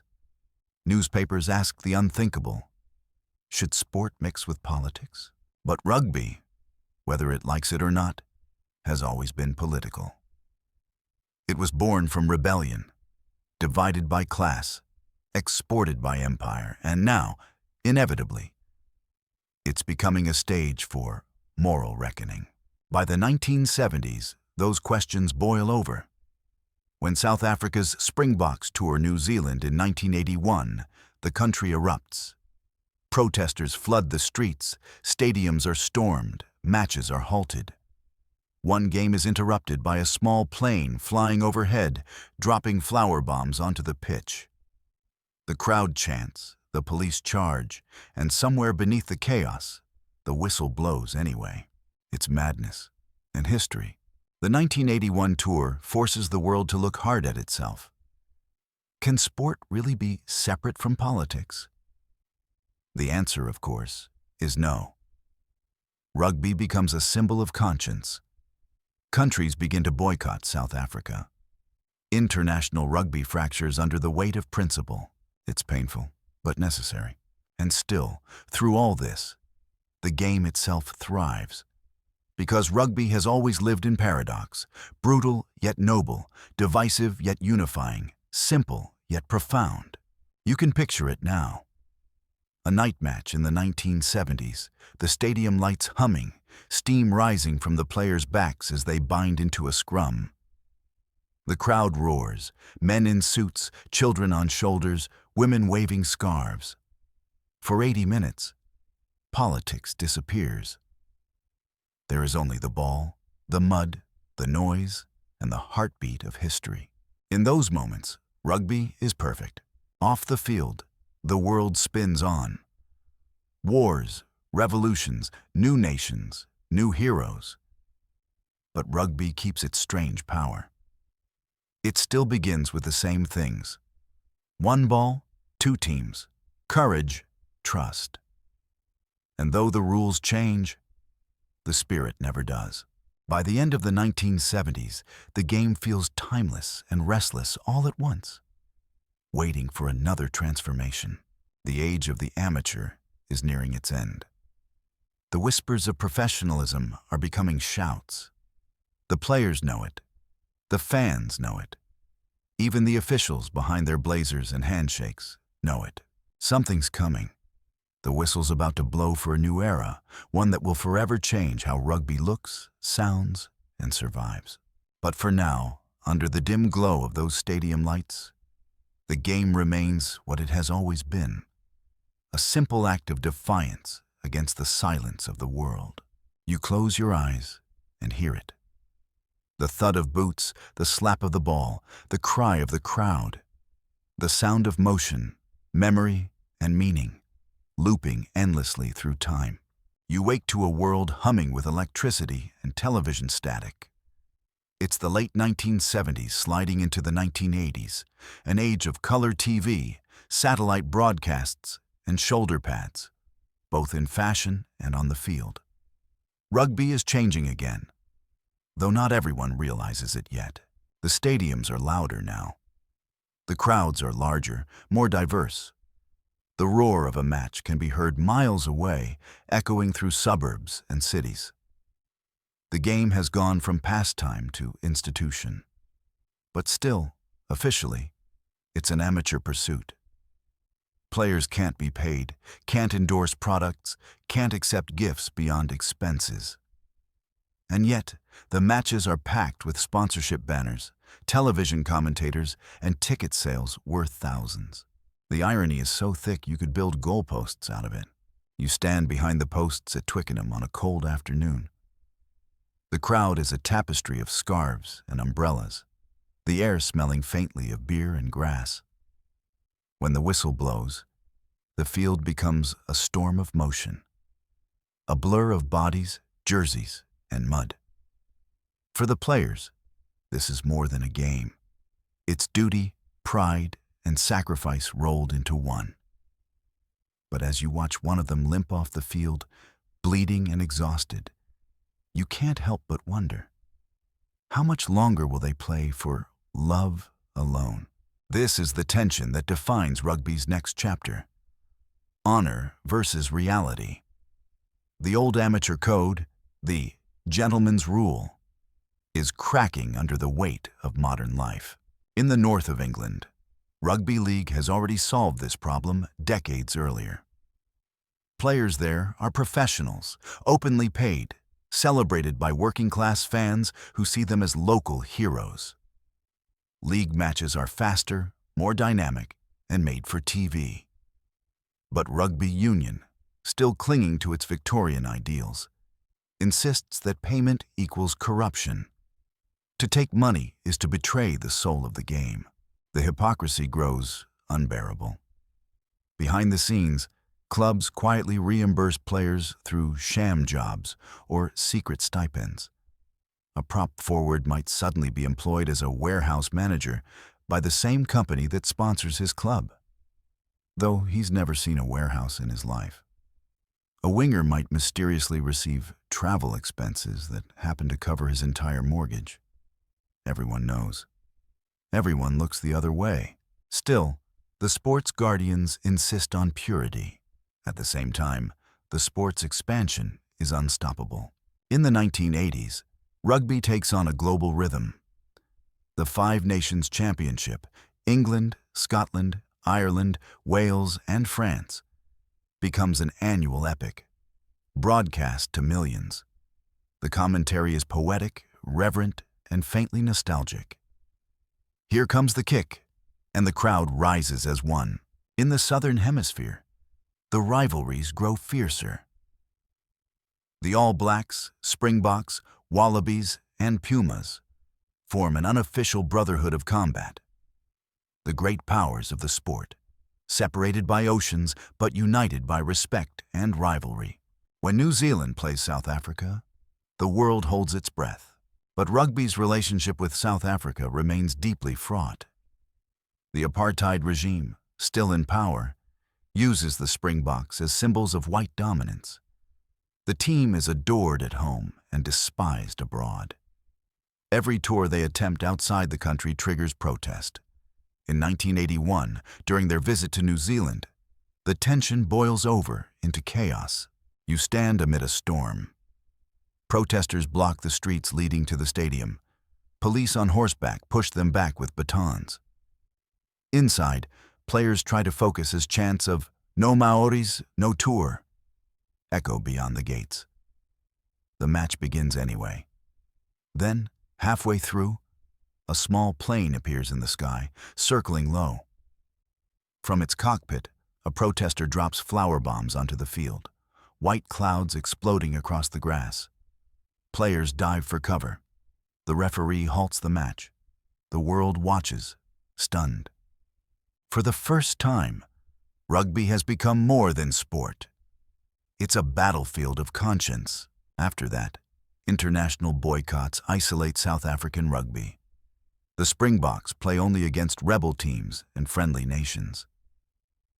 But something unexpected happens. Inside South Africa, black and mixed-race players begin forming their own leagues. Rugby becomes both weapon and protest. For the oppressed, it's a way to claim space, to remind themselves, we belong here too. Meanwhile, in New Zealand, rugby becomes an anchor of national identity. The All Blacks remain nearly unbeatable, a blend of discipline, creativity, and quiet pride. Their captain, Sean Fitzpatrick, becomes a folk hero, a symbol of humility and strength. Every match begins with the haka, now broadcast in color to millions around the world. What was once foreign and frightening is now iconic, even sacred. In Wales, the Valleys continue to sing. The 1970s had been their golden era. Players like Gareth Edwards, Barry John, and J.P.R. Williams turning the game into something like music. By the 1980s, the mines are closing, the economy faltering, but rugby still fills the spaces where hope used to live. We may not have jobs, one fan tells a reporter, but we've still got rugby. And in France, the game keeps its wild beauty. Matches are fierce, full of emotion and artistry. French rugby remains unpredictable, as likely to implode as to astonish. When it works, it's magic. When it fails, it's tragedy. The French fans love it either way. But something new is stirring beneath all this tradition. Television is reshaping everything. The sight of a muddy scrum broadcast in color, replayed in slow motion, becomes a kind of mythic spectacle. Sponsors begin circling, offering money that could sustain the sport for generations. If only it were allowed. The pressure builds until it's impossible to ignore. In 1987, The first ever Rugby World Cup is announced, co-hosted by New Zealand and Australia. It's the event the sport has secretly needed for a century. A global stage where the best nations can face each other, not in scattered tours, but in one grand tournament. You're there for the opening match. The stands shimmer with color and flags. The air thrums with energy. The All Blacks take the field, performing the haka before a crowd that finally understands its meaning. Across the pitch, Italy watches nervously. The whistle blows, and history begins. Over the next few weeks, the world discovers just how thrilling rugby can be. Tries scored from half-field runs, bone-shaking tackles, choirs singing anthems that make entire nations weep. The final, in Auckland, sees New Zealand crush France to lift the first Webb Ellis Cup, named, fittingly, after the boy who broke the rules. The moment is pure poetry. Captain David Kirk hoists the golden trophy as the crowd chants, "All Blacks, all Blacks." The cameras flash, the anthem swells, and for the first time in 150 years, rugby feels whole, not British, not colonial, not class-bound, but global. Yet even as the sport celebrates, the contradictions remain. The World Cup is a massive commercial success, generating millions in sponsorship and broadcasting revenue. But the players, the ones bleeding and bruised on the field, see none of it. They're still amateurs. The hypocrisy has reached its breaking point. Over the next decade, whispers turn to open rebellion. Players threaten to defect to rugby league, which openly pays professionals. Rumors spread of under-the-table deals, of national teams quietly compensating players in cash or perks. Officials frown and look away. The world is changing faster than they can write new rules. And then, in 1995, the dam finally breaks. The Rugby World Cup is held in South Africa, the first since apartheid's fall. Nelson Mandela, newly elected president, sees an opportunity for unity. Rugby, once a symbol of division, becomes a bridge. The Springboks, long despised by much of the country, now carry the hopes of a nation. Their captain, Francois Pienaar, meets with Mandela, who tells him simply, "You inspire our people." When South Africa beats New Zealand in the final, the world weeps. Mandela walks onto the field wearing a Springbok jersey and cap, the emblem of his former oppressors, and hands Pienaar the Webb Ellis Cup. The crowd, once segregated, chants together, "Nelson, Nelson." That moment changes everything, not just for South Africa, but for rugby itself. A few months later, the International Rugby Board finally concedes to reality. The sport goes professional. Players can be paid. Sponsorships are legal. Television deals explode. After 150 years of pretending otherwise, rugby joins the modern world. You might think professionalism would ruin the game, turn it cold, commercial, mechanical. But it doesn't. If anything, it refines it. Training becomes science. Recovery becomes art. Strategy becomes deeper, faster, sharper. Players transform from weekend warriors into world-class athletes. But something else happens too. Rugby, freed from its old class shackles, finally becomes truly everyone's game. In the south of France, farmers' sons play alongside university graduates. In New Zealand, Polynesian players dominate the national side, bringing new style and power. In South Africa, Black players begin breaking through the barriers once thought unshakable.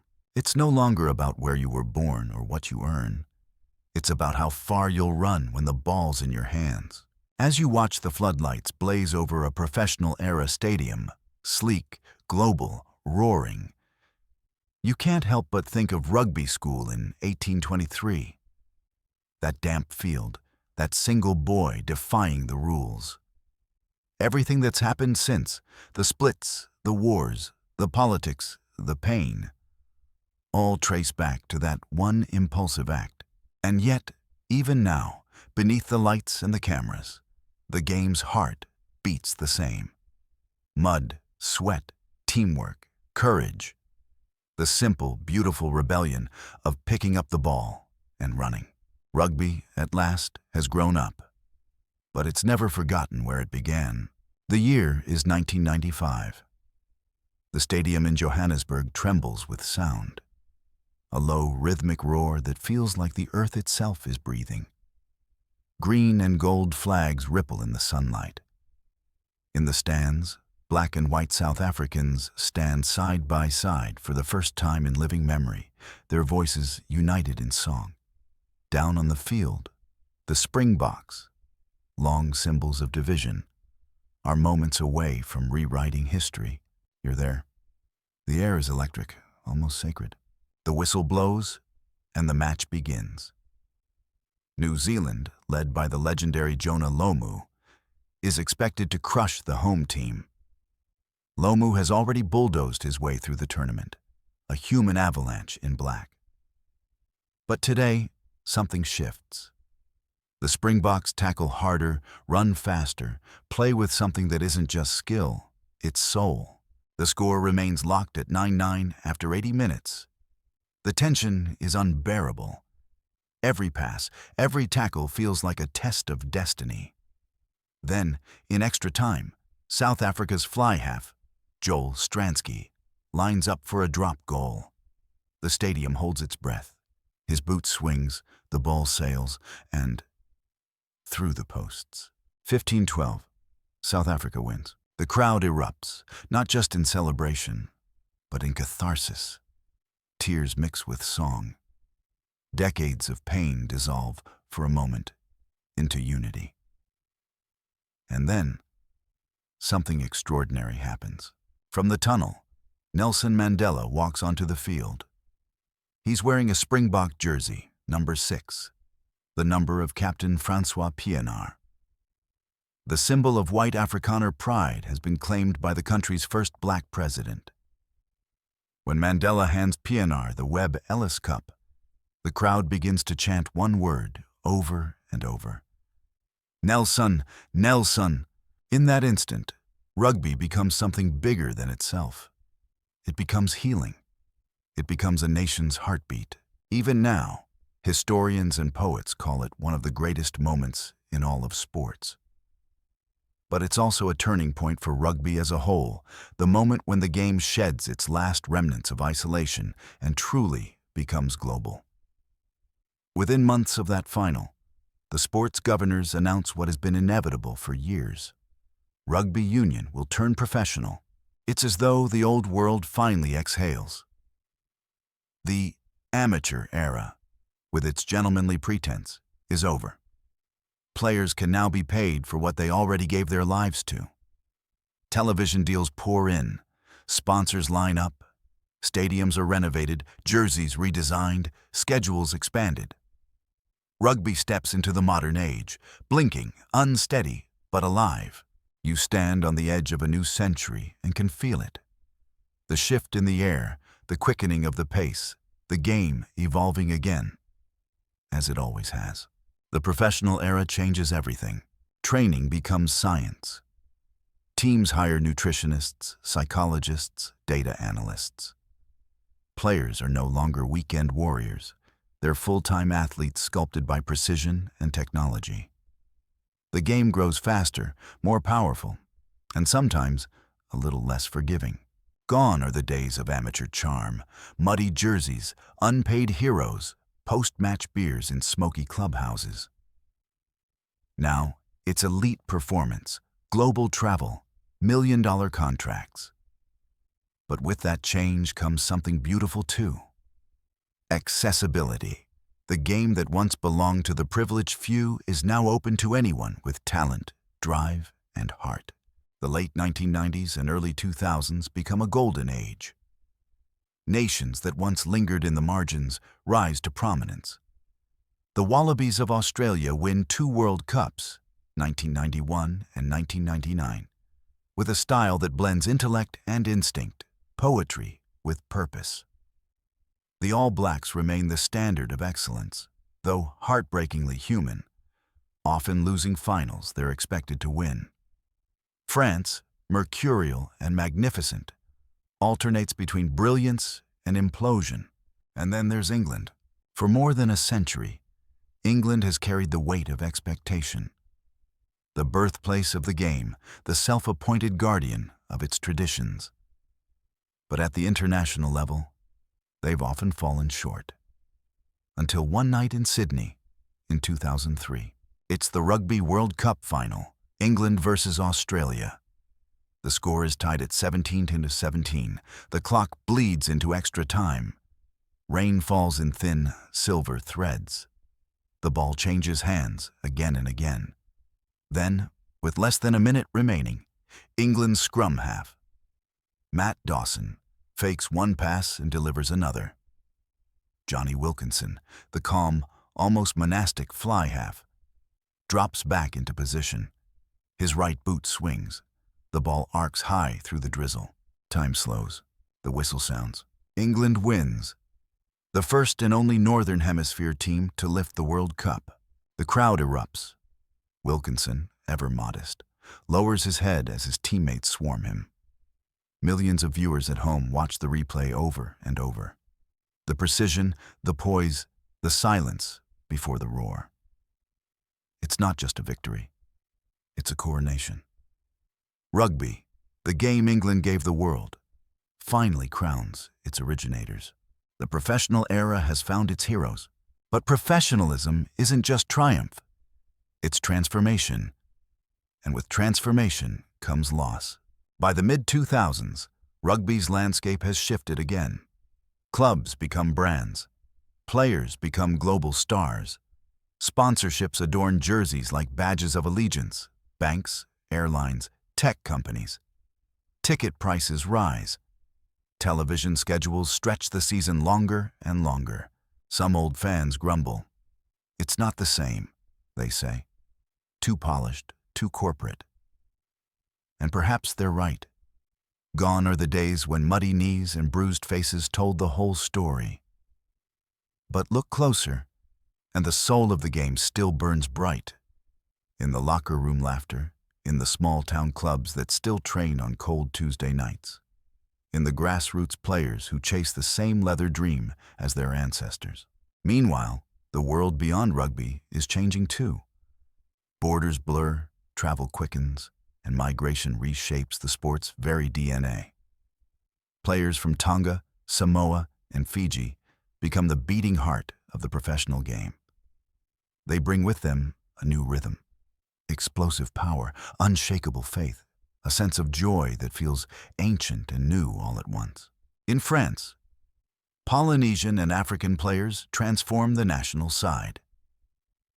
In New Zealand, Pacific Islanders make up nearly half the All Blacks. In England, players of Caribbean and Asian heritage wear the red rose with pride. Rugby, once the preserve of empire, is now a mosaic of cultures, languages, and stories. If you were to stand in a modern locker room, you'd hear hymns in Tongan, prayers in Afrikaans, jokes in French, chants in Maori, and laughter that bridges every difference. It's beautiful. And it's not just men's rugby anymore. Across the world, women have been playing since the early 20th century, often in secret, often dismissed. But by the 1990s, their movement explodes. The first Women's Rugby World Cup is held in 1991, organized almost entirely by volunteers and ignored by most media outlets. The final, played in Wales, is broadcast on a single local channel.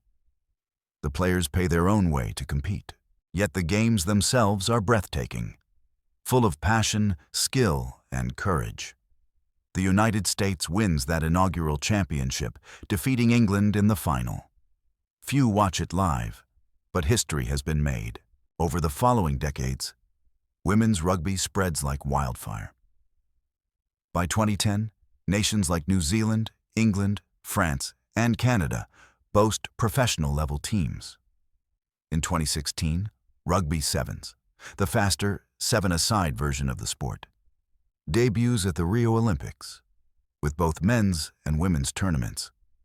Fiji wins gold in the men's event, and Australia triumphs in the women's. The images are unforgettable. Tears, laughter, flags waving in the tropical rain. The sports circle is complete, from British schoolyards to Olympic gold, from rebellion to global celebration. And yet, even as the crowds roar and the lights blaze, the heart of rugby remains strangely intimate.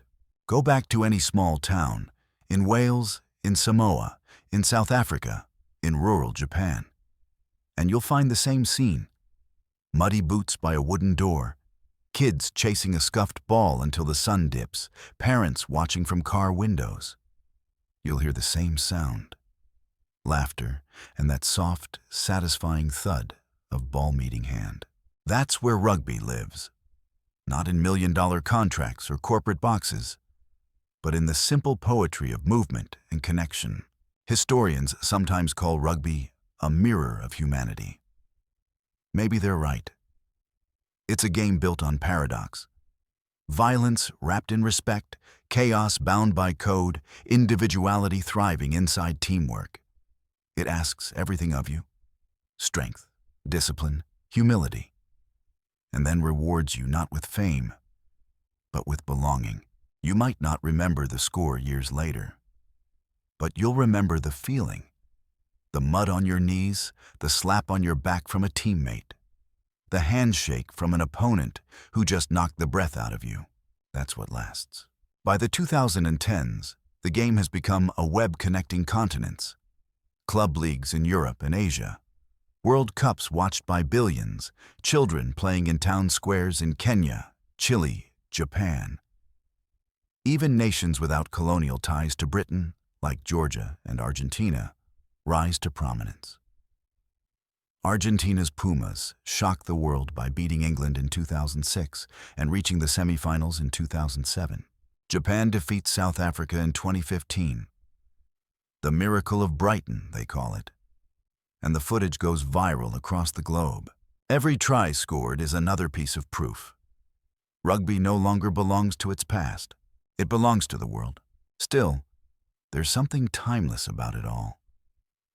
You could take any modern match, played under neon lights with digital scoreboards, and strip away the noise, and you'd still find the same essence: the ball, the field, the courage to keep moving forward. And maybe that's why, no matter how it evolves, rugby never loses its soul. Because it was never really about rules or even victory. It was always about motion, the refusal to stand still. A lesson first written not by committees or codes, but by a boy named William Webb Ellis, one rainy afternoon 2 centuries ago, when he picked up a ball and refused to stop running. You open your eyes to a bright stadium filled with color, banners, and a low electric hum that feels like static in the air. The modern age of rugby is here. Faster, louder, more global than anything William Webb Ellis could have imagined. Yet as you listen closely, you can still hear the same pulse beneath the roar. The heartbeat of a game born in rebellion and raised in mud. It's the early 2000s. The world is changing. Globalization, technology, 24-hour media. Rugby, once a gentleman's pastime, has become a professional juggernaut. Players now travel between hemispheres the way traders once crossed oceans. The old divisions, League versus Union, North versus South, are fading, replaced by a new kind of unity. The shared rhythm of competition that circles the globe like the turning of tides. The stadiums are vast, their lights cutting through mist and night. You can smell turf freshly trimmed, the ozone bite of rain on metal bleachers. Crowds stretch as far as you can see, their songs a chorus of nations. But tonight's game, like every great rugby match, is really about something smaller, more ancient. The clash of human will. The ball hangs in the air, spinning, and 20 men run toward it like waves colliding. You hold your breath. In this era, rugby's two great traditions, Union and League, continue to evolve along parallel paths, though the gap between them narrows each year. Rugby league remains fast, sharp, and broadcast-friendly. Stadiums in Sydney and Brisbane thrum with the intensity of gladiatorial combat. Australia's state of origin matches between New South Wales and Queensland become some of the fiercest sporting contests on Earth. The crowds chant, beer sloshes, and the hits come with the sound of car crashes. It's rugby boiled down to raw adrenaline. Meanwhile, rugby union, the game of 15, expands outward rather than inward. The Six Nations in the north and the Tri-Nations, later the Rugby Championship, in the south become annual pilgrimages for millions. Ireland sings Ireland's call with tears in their eyes. French fans in Paris belt out La Marseillaise like a national prayer. In Cape Town and Auckland, the haka and the Springbok roar are not just rituals, but declarations of existence. Television turns the players into household names. Richie McCaw of New Zealand, quiet, stoic, relentless, becomes the archetype of the modern captain, respected even by his rivals. South Africa's Brian Habana becomes a blur on the wing, scoring tries that seem to defy physics. England's Johnny Wilkinson, whose boot won the 2003 World Cup, becomes a symbol of precision and calm under pressure. And in France, Frédéric Michalak plays with the kind of unpredictable brilliance that only the French can call art. Rugby, for the first time, feels global in every sense. Stadiums in Tokyo, Buenos Aires, and Suva sell out. Youth leagues pop up in China, Kenya, and Brazil. The game is no longer just a cultural export of empire. It's a global conversation about strength, unity, and respect. Yet, as the sport expands, it begins to wrestle with itself again. The professional era brings fame and fortune, but also strain. Players train year-round now, their bodies pushed to the limits. Concussions, once brushed off as getting your bell rung, become a crisis. Medical studies reveal the toll of years of collisions. The game that once glorified toughness must now learn compassion. Coaches begin to teach smarter tackling techniques. World Rugby, the sport's global governing body, once the IRB, introduces head injury protocols, stricter discipline, safer laws. It's a strange evolution, the roughest game on earth becoming the most self-reflective. The crowd still wants impact, but it also wants its heroes to grow old. Meanwhile, the rhythm of the modern game shifts again. Technology enters the field, video referees, GPS trackers, data analytics. Coaches can measure everything: distance covered, impact force, reaction speed. What began as intuition now runs on spreadsheets. And yet, when the whistle blows, all of that data disappears into the blur of human instinct. The players don't think in numbers, they think in pulses, breath, motion. For all the science, rugby remains poetry in chaos. Outside the stadiums, the world around rugby transforms. Political barriers crumble. Nelson Mandela's gesture in 1995 has become legend. The sport's connection to social change only deepens. In South Africa, new generations of players, black, white, mixed, grow up playing side by side.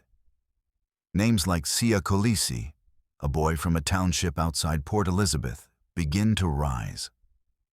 Kolisi's journey is the story of rugby's next metamorphosis, from privilege to possibility.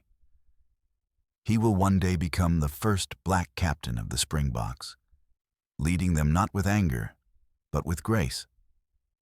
But that's still a few years away. The seed hasn't yet broken through the soil. In New Zealand, the All Blacks refine the game to near perfection. Under coaches like Graham Henry and Steve Hansen, they build a dynasty unmatched in modern sport. Their philosophy, better people make better All Blacks, reflects something profound. Rugby here isn't just about winning, It's about character, humility, discipline, respect. Every player knows they're a guardian of the jersey, not its owner. The All Blacks dominate the 2000s and 2010s, winning back-to-back World Cups in 2011 and 2015. When they perform the haka before each match, the stadium goes silent, not out of fear, but reverence. It's not a challenge anymore. It's an offering, a reminder that even in modernity, some things remain sacred. Elsewhere, rugby continues to surprise. In Argentina, long seen as outsiders, the Pumas rise to world-class status. Their ferocious scrums and fearless tackling make them a nightmare for traditional powers. Their upset victory over France in the 2007 World Cup sends shockwaves through the sport. Argentina, once on the periphery, now stands shoulder to shoulder with the giants. In Japan, the sport blooms like cherry blossoms after winter. Rugby was introduced there in the 19th century, but only now does it find its moment. In 2015, the world watches in disbelief as Japan defeats South Africa in one of the greatest upsets in sporting history. The miracle of Brighton. The Japanese players cry as the crowd chants their name. For many, it's their first introduction to the magic of rugby. 4 years later, when Japan hosts the 2019 World Cup, the miracle becomes a movement. Entire cities fill with fans, both local and foreign, embracing the sport as if it had always belonged to them. In Fiji, rugby is not just a game, it's a birthright. The island's players, often barefoot as children, grow into some of the most gifted athletes the world has ever seen. In 2016, Fiji's Sevens team wins the country's first ever Olympic gold medal. Their victory parade stretches for miles, an entire nation dancing in the streets. When their captain, Osea Kolinisau, holds up the medal, he dedicates it to every Fijian, wherever you are. The crowd weeps with pride. From the industrial fields of Yorkshire to the sunlit shores of the Pacific, rugby has become a tapestry woven from every culture on earth. Still, for all its triumphs, the sport never forgets its shadows. In the professional age, money and media bring scrutiny.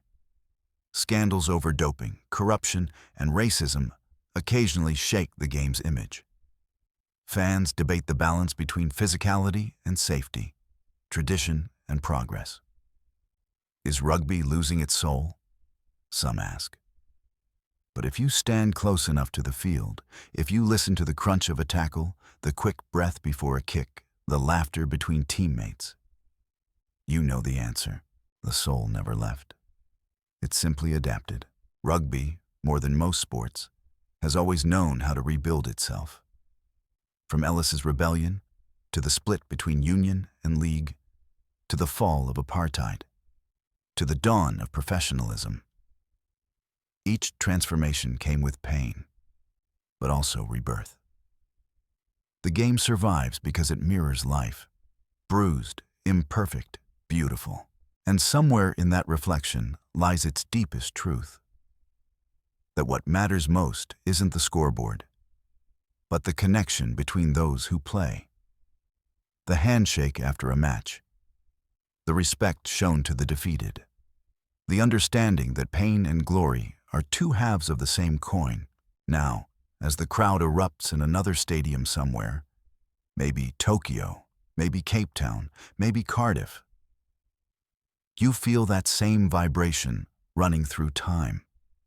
A continuum stretching from the muddy fields of rugby school to the neon-lit arenas of the 21st century. The players are faster, the cameras sharper, the stakes higher, but the story remains the same.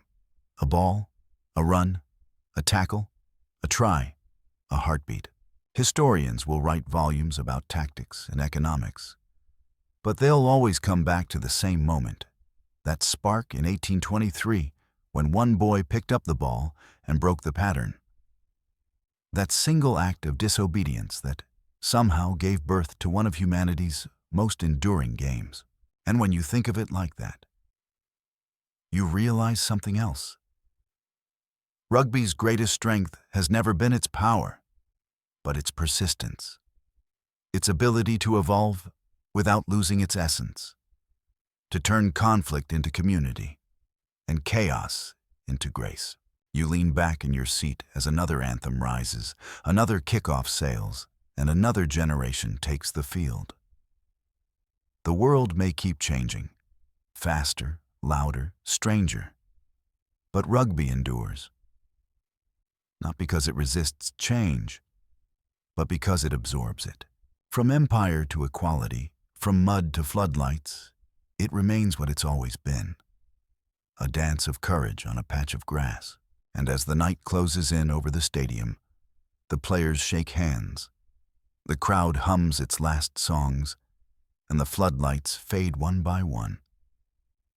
You can almost hear, beneath it all, the quiet heartbeat of a game that's never stopped running.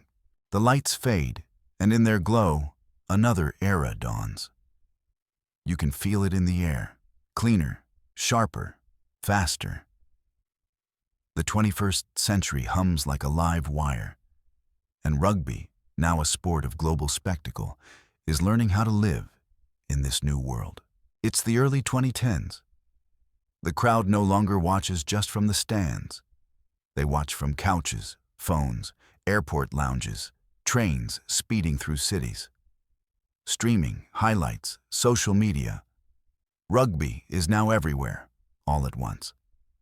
The ancient rhythm of the game collides with the tempo of a digital century, but beneath all that technology, it's still the same.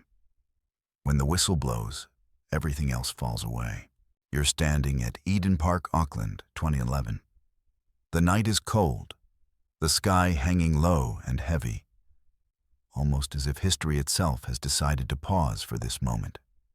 After 24 years of heartbreak, New Zealand is once again in the Rugby World Cup final.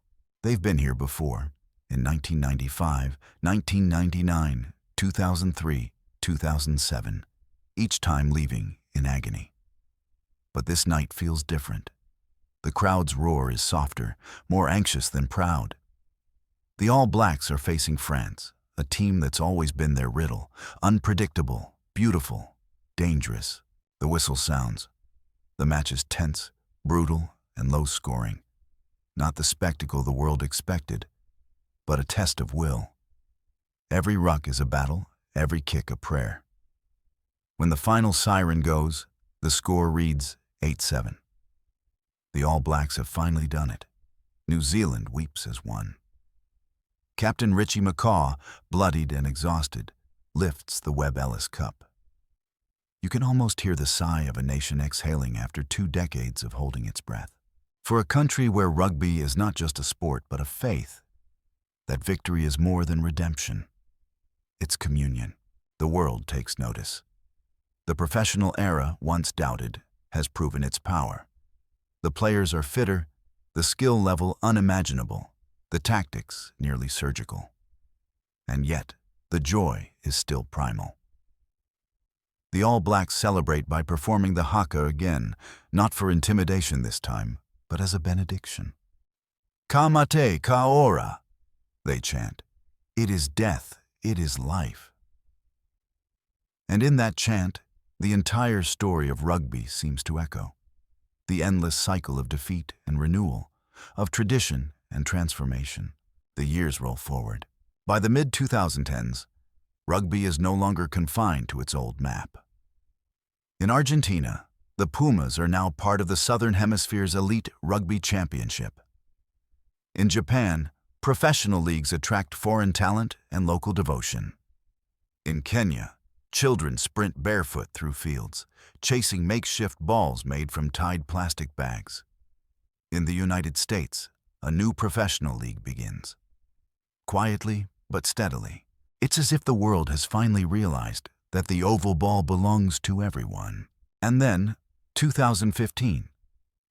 The World Cup returns to England, where it all began. You can almost hear Webb Ellis laughing somewhere in the wind.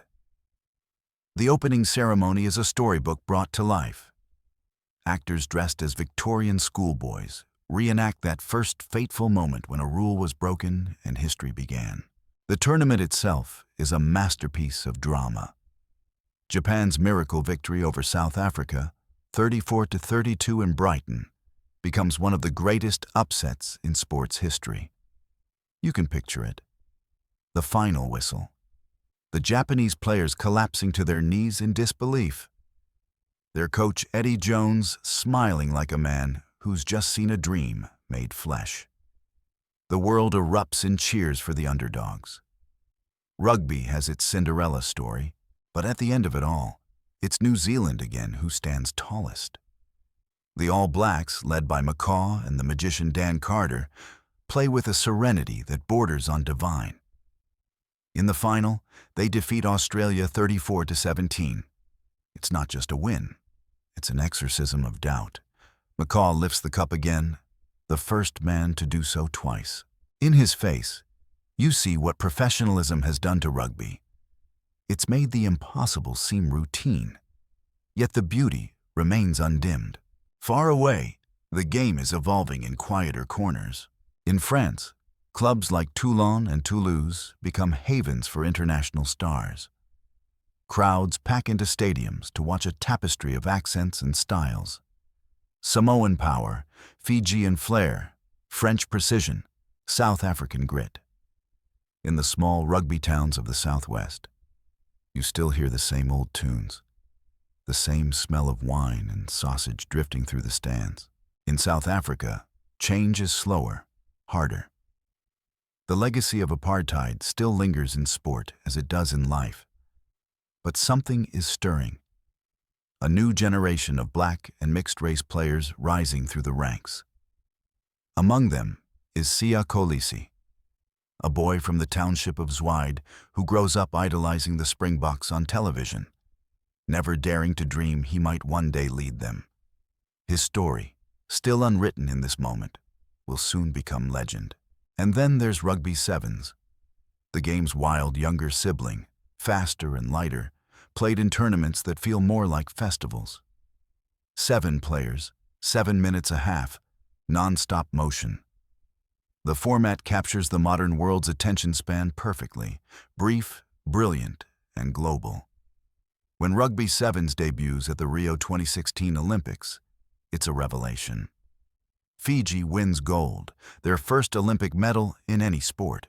As their players kneel on the field, weeping and singing hymns, you realize the torch has passed again. From empire to islands, from classroom to coast, the next great chapter comes in 2019. The Rugby World Cup is held in Japan, the first ever in Asia. The nation transforms itself into a festival of welcome. Trains run on time to carry fans from match to match. Strangers bow to visiting supporters in the streets. In small towns, locals wave flags for teams they've never seen before. The games themselves are magnificent. Japan defeats Ireland and Scotland to reach the quarterfinals, their style fast, fluid, fearless. The world falls in love with them all over again. They play for joy, for pride, for connection, everything rugby was meant to be. And then comes the final in Yokohama. England versus South Africa. It's a clash of contrasts. England, sharp and analytical, led by Eddie Jones. South Africa, raw and relentless, built on power and unity. The Springboks dominate. Their forwards crush every scrum. Their wings, Cheslin Colby, tiny but lightning fast, dance through the defense like water through fingers. When the final whistle blows, the score is 32-12. South Africa has won its 3rd World Cup, but the real victory comes moments later. Siya Kolisi, now the first black captain in the team's 128-year history, stands on the podium. The world watches as he lifts the Webb Ellis Cup high above his head. Behind him, his teammates, black, white, and colored, raise their arms together. In his victory speech, Kolisi doesn't talk about himself. He talks about hope. "We come from different backgrounds, different races," he says. "But we came together with one goal, to make South Africa proud, it's impossible not to feel it. The full circle of rugby's journey. The sport once used to divide has become an instrument of unity. The game that once symbolized empire now speaks for equality.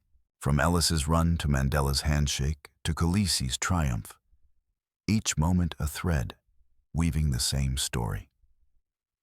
That sport, at its best, mirrors humanity's capacity to change. In the stands, you look around. The faces are young, old, from every corner of the earth.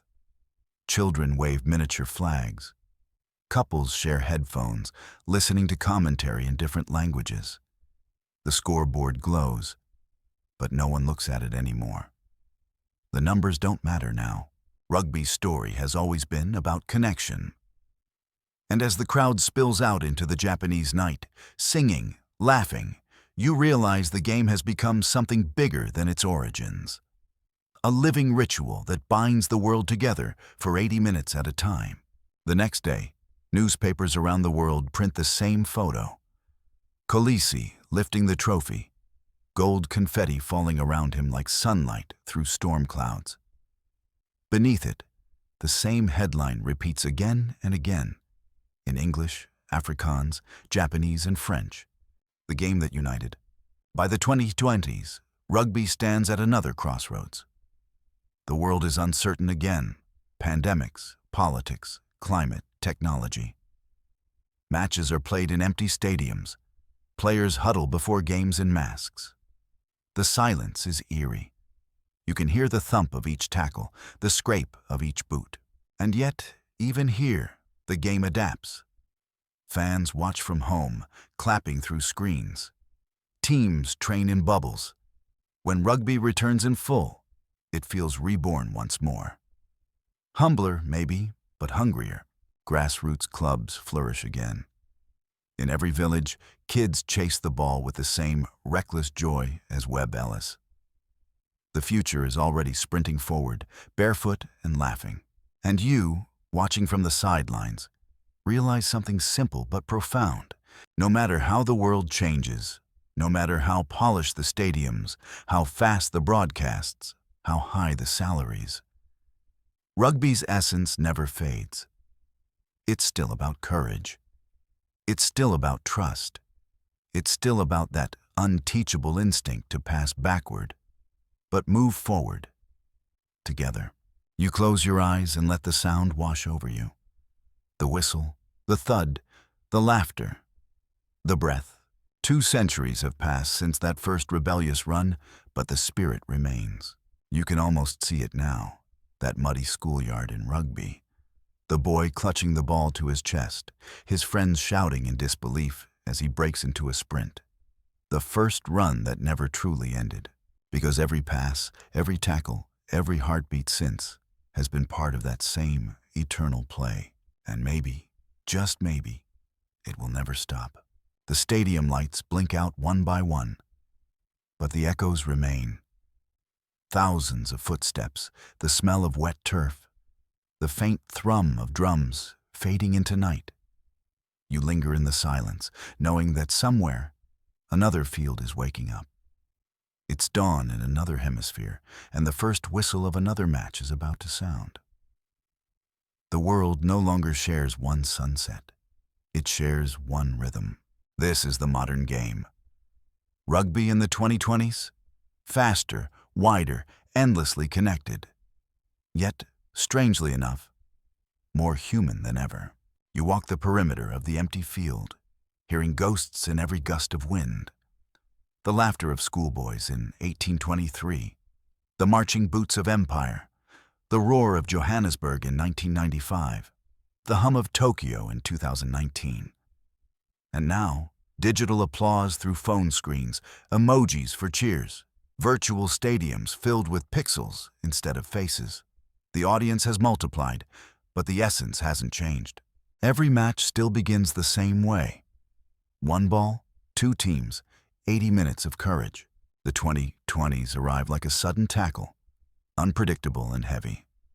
A pandemic sweeps the globe, shuttering stadiums and silencing crowds. For the first time since the World Wars, international rugby halts completely. The silence feels endless. No Six Nations, no Super Rugby, no World Sevens. The world's pitches grow wild with weeds. But rugby, as always, endures. Players train in gardens, hallways, garages. Videos appear online. An all-black running drills with his dog, a Fijian winger sprinting through the surf, a South African hooker using paint cans for weights. The spirit of the game shrinks down to its barest form. Discipline, endurance, humor. A global pause, yes, but also a global reminder. You don't need stadiums to belong to something. You just need the will to keep moving forward. When the sport returns, the first matches are surreal. Empty seats, muffled commentary, pre-recorded crowd noise looping through speakers. Yet, even through the strangeness, you feel that familiar heartbeat returning. Players tackle like it's their first taste of air after months underwater. The try lines seem to glow brighter under the floodlights. The world is fragile, but the game feels eternal.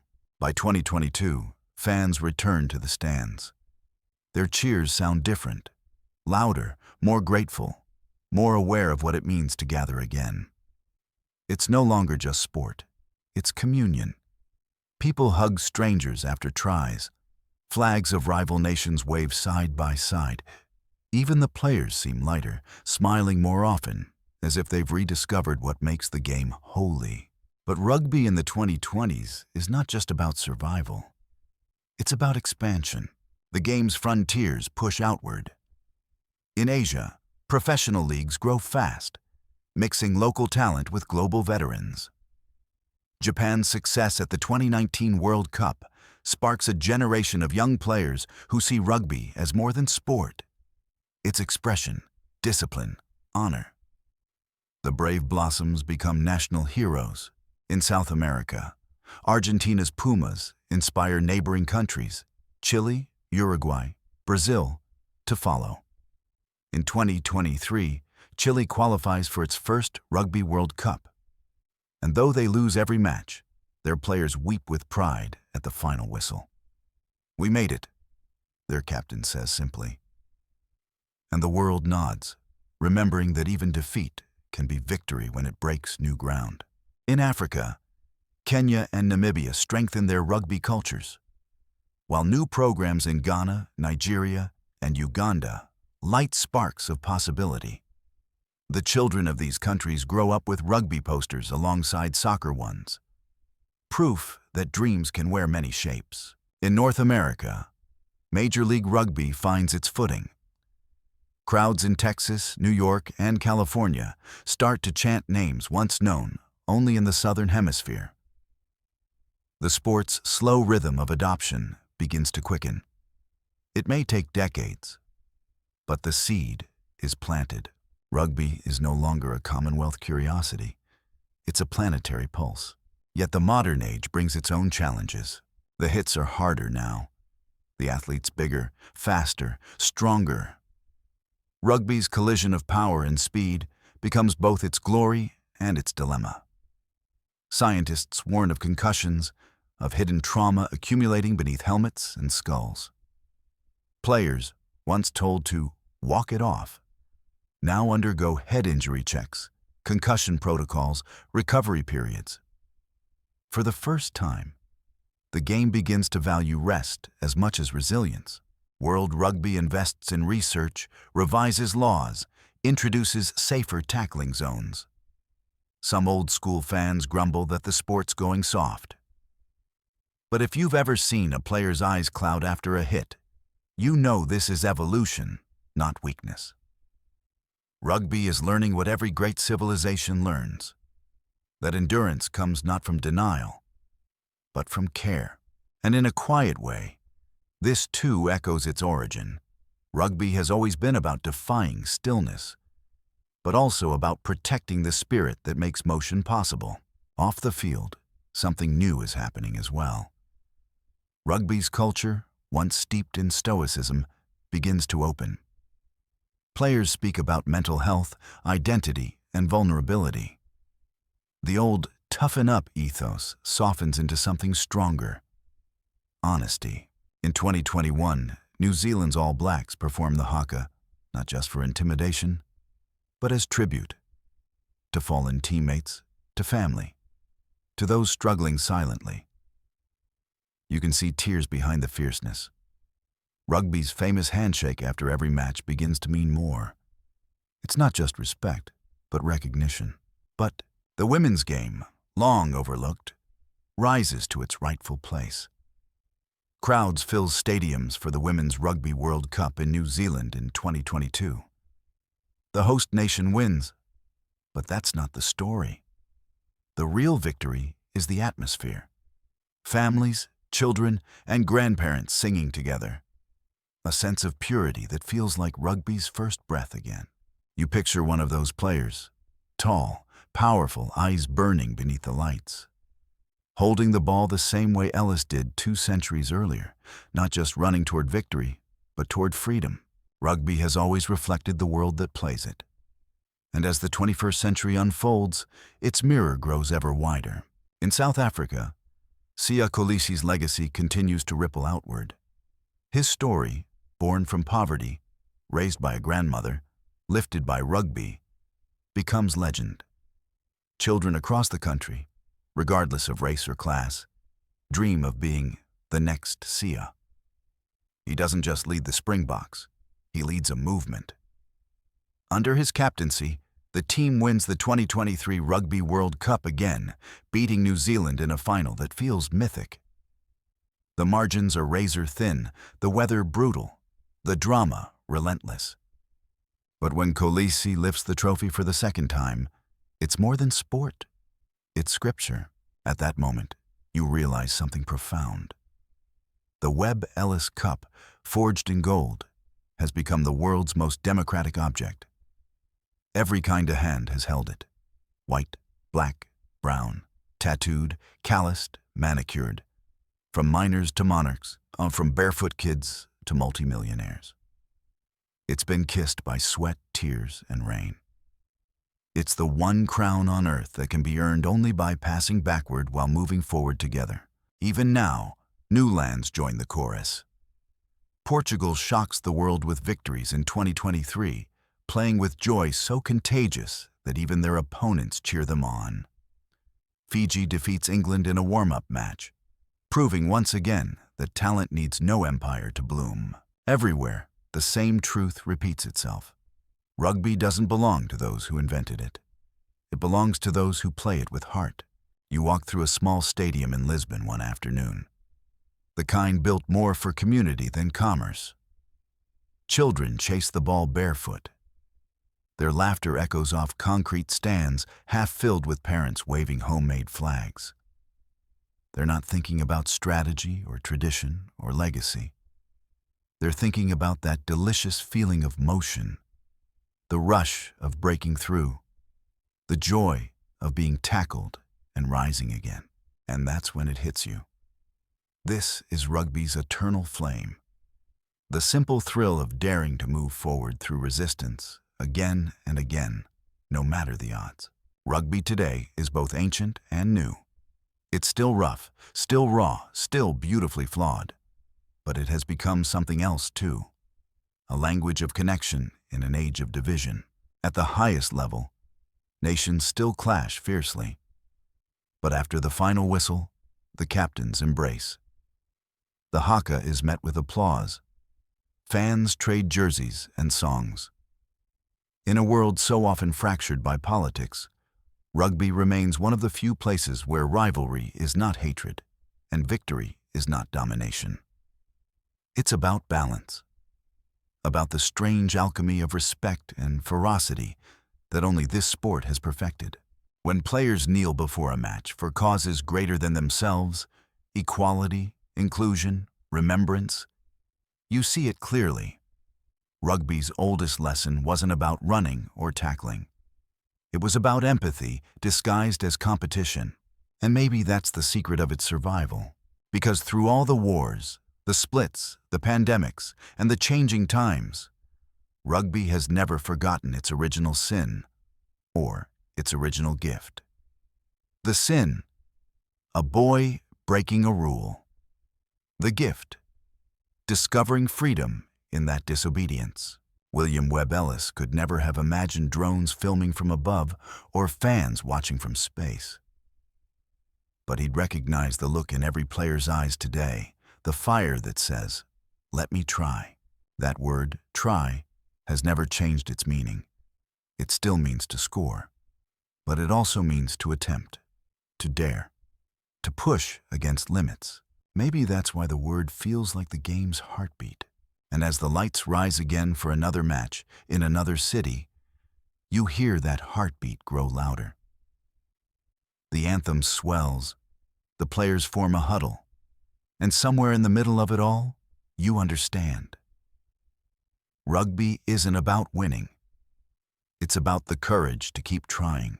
The ball spins, the whistle blows, the world moves forward, and the story continues, running, passing, breathing, like it always has. It's twilight somewhere between Cape Town and Cardiff, between Wellington and Toulouse, between the Earth's hemispheres where time zones overlap and sleep drifts across the world like a tide. You're sitting on the bleachers after a match that's long ended, yet the air still hums with what it held. The cheers, the rhythm, the heartbeat of thousands moving in unison. The field below is scarred with cleat marks, patches of grass turned to mud. But you know this is what beauty looks like when it's earned. Messy, imperfect, alive. You can't quite tell what year it is anymore. Rugby's timeline has become a loop now, not a straight line. It's past and present braid together with every pass, every whistle, every anthem. When you hear the roar of a stadium, it's the same roar that once echoed through English schoolyards, South African plains, and Pacific islands. The story doesn't really move forward. It just deepens. And that story, increasingly, now includes women. Women's rugby isn't new. It's older than most remember. The first recorded women's match was in 1881, when two teams, one from England, one from Scotland, met in Edinburgh. The newspapers called it a curiosity, then mocked it. The players were jeered, their clubs shut down, their names nearly erased. But still, they played. Through the decades, quietly, away from the spotlight, women formed teams in factories, universities, and small towns. During the World Wars, when men were gone to fight, women filled the fields. They kept the game alive, passing the ball in borrowed boots, tackling on uneven grass, building a history that few noticed at the time. By the 1970s, the silence began to crack. Organized women's leagues sprouted in England, France, New Zealand, and the United States. The games were fast, fierce, and full of joy. Yet they were still dismissed as novelty, sometimes even forbidden. The players didn't care. They had what mattered: the game itself. Then came 1991, the first Women's Rugby World Cup, held quietly in Wales. No sponsors, no television, barely any funding. Players paid their own way, washed their own kits, slept in shared rooms. But when the whistle blew, none of that mattered. The U.S. team, full of teachers, nurses, and students, played with passion so relentless it stunned the old rugby world. They won the championship, holding the trophy high like an act of defiance. One player later said, "We didn't play to prove anything. We played because we loved it. And that love was enough to change everything." And it did. By the 2000s, women's rugby had taken root everywhere. England, France, and New Zealand built professional programs. Ireland and Canada followed. Then came the Pacific, where girls who grew up watching their brothers play finally picked up the ball themselves, only to find they could run faster, tackle harder, and smile wider. By 2010, crowds for women's matches grew into tens of thousands. The games were streamed online, then televised, then broadcast in prime time. By 2022, when New Zealand hosted the Women's Rugby World Cup, the stadiums overflowed. Families sang, children waved flags, and for the first time in history, the roar for women equaled the roar for men. The final was a masterpiece. New Zealand versus England, two giants of the women's game. The match was breathless, the energy wild. When the final whistle sounded, the Black Ferns of New Zealand stood victorious, tears and joy mingling under the lights. You could almost hear the echoes of those forgotten women from 1881, laughing somewhere in the wind, whispering, "We told you we could play," and they keep playing. Today, women's rugby grows faster than any other form of the sport. There are school leagues, national academies, global tournaments.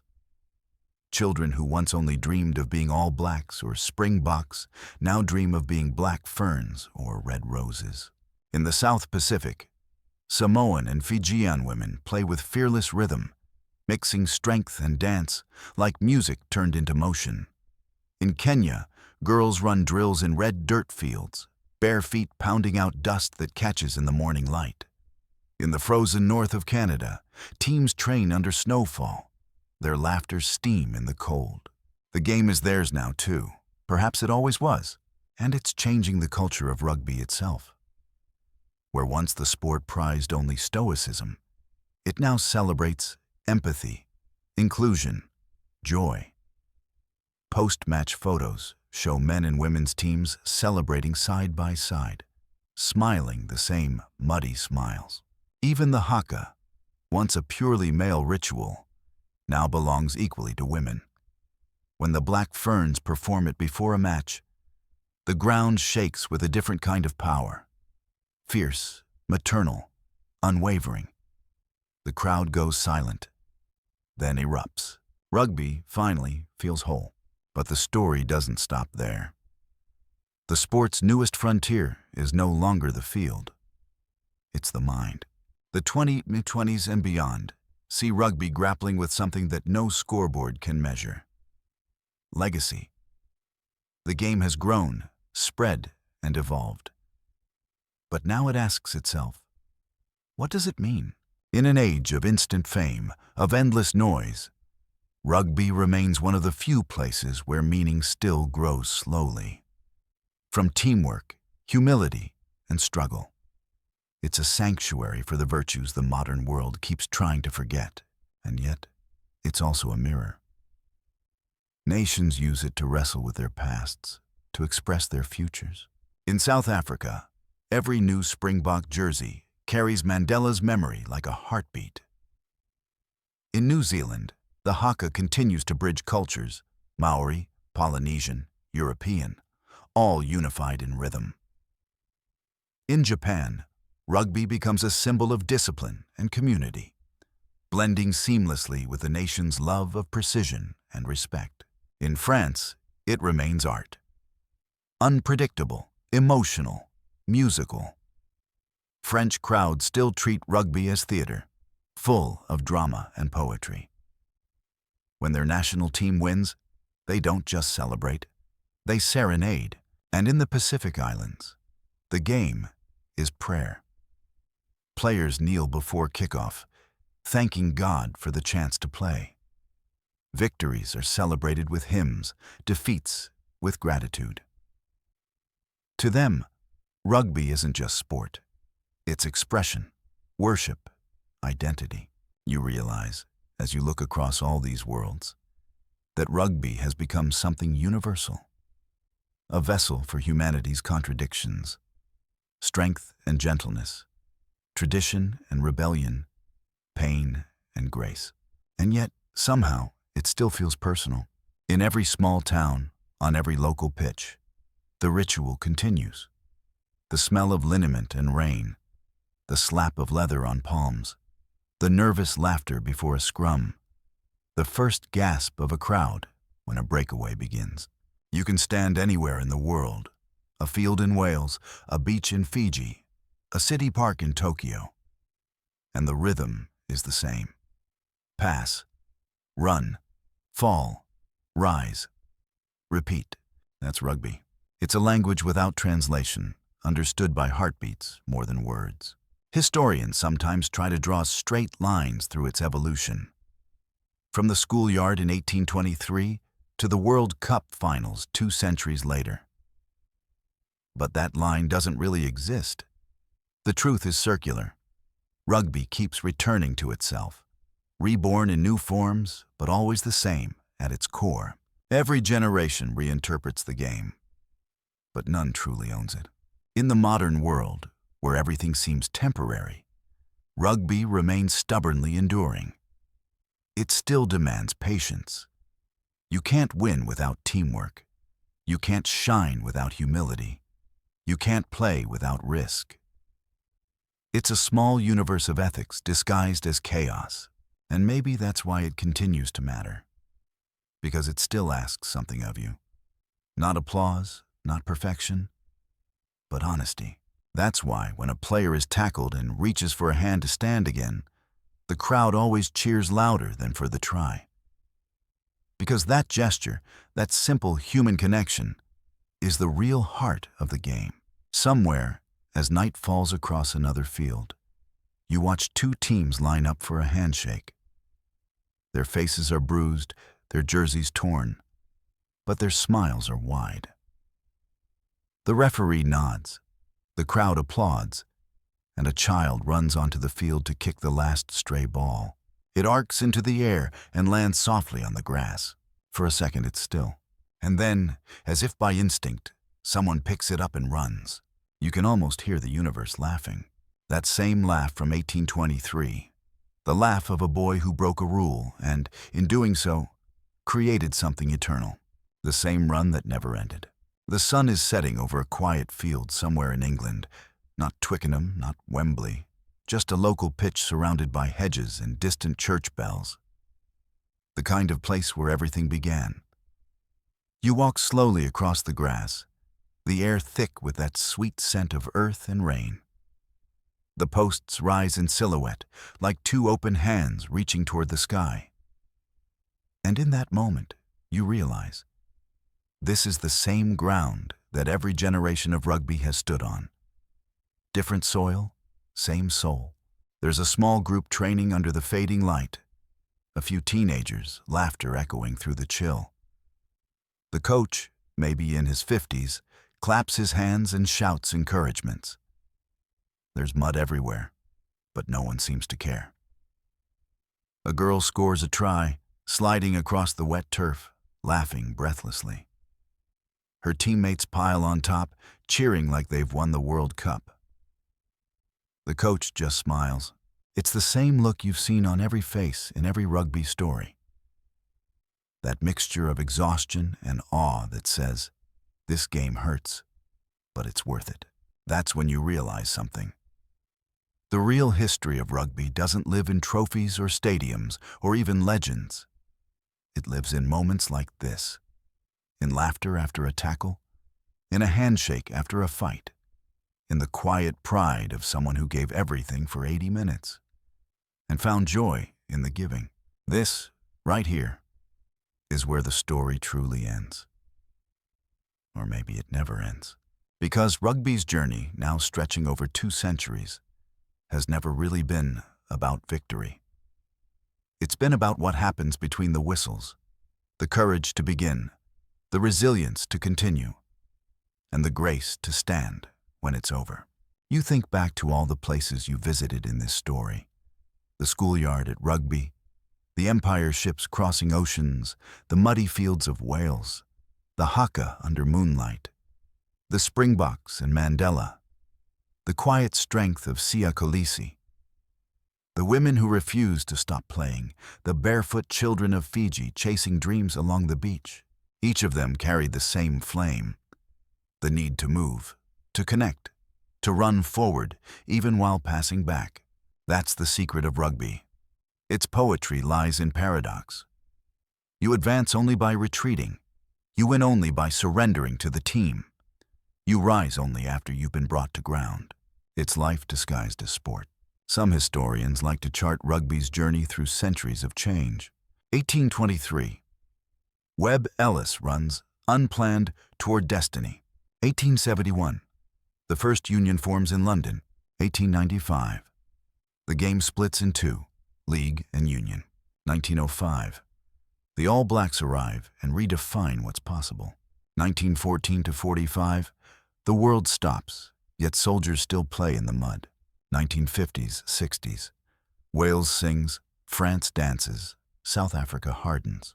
1987. The first World Cup gives the sport a stage. 1995. Mandela walks into sunlight wearing number 6. 2003. Wilkinson's drop goal finds perfection in chaos. 2011-2015. The All Blacks build a dynasty of grace. 2019. Shakolisi lifts hope higher than gold. But those dates, for all their glory, are just coordinates. The real map of rugby lives elsewhere. In memory, in community, in every scar left on the field, and every hug shared after. Ask anyone who's ever played what they remember, and they won't tell you the score. They'll tell you about the smell of grass at dawn, the burn in their lungs, the silence before a kick, the sound of boots on wood in the changing room, the shaking of hands after a battle well fought.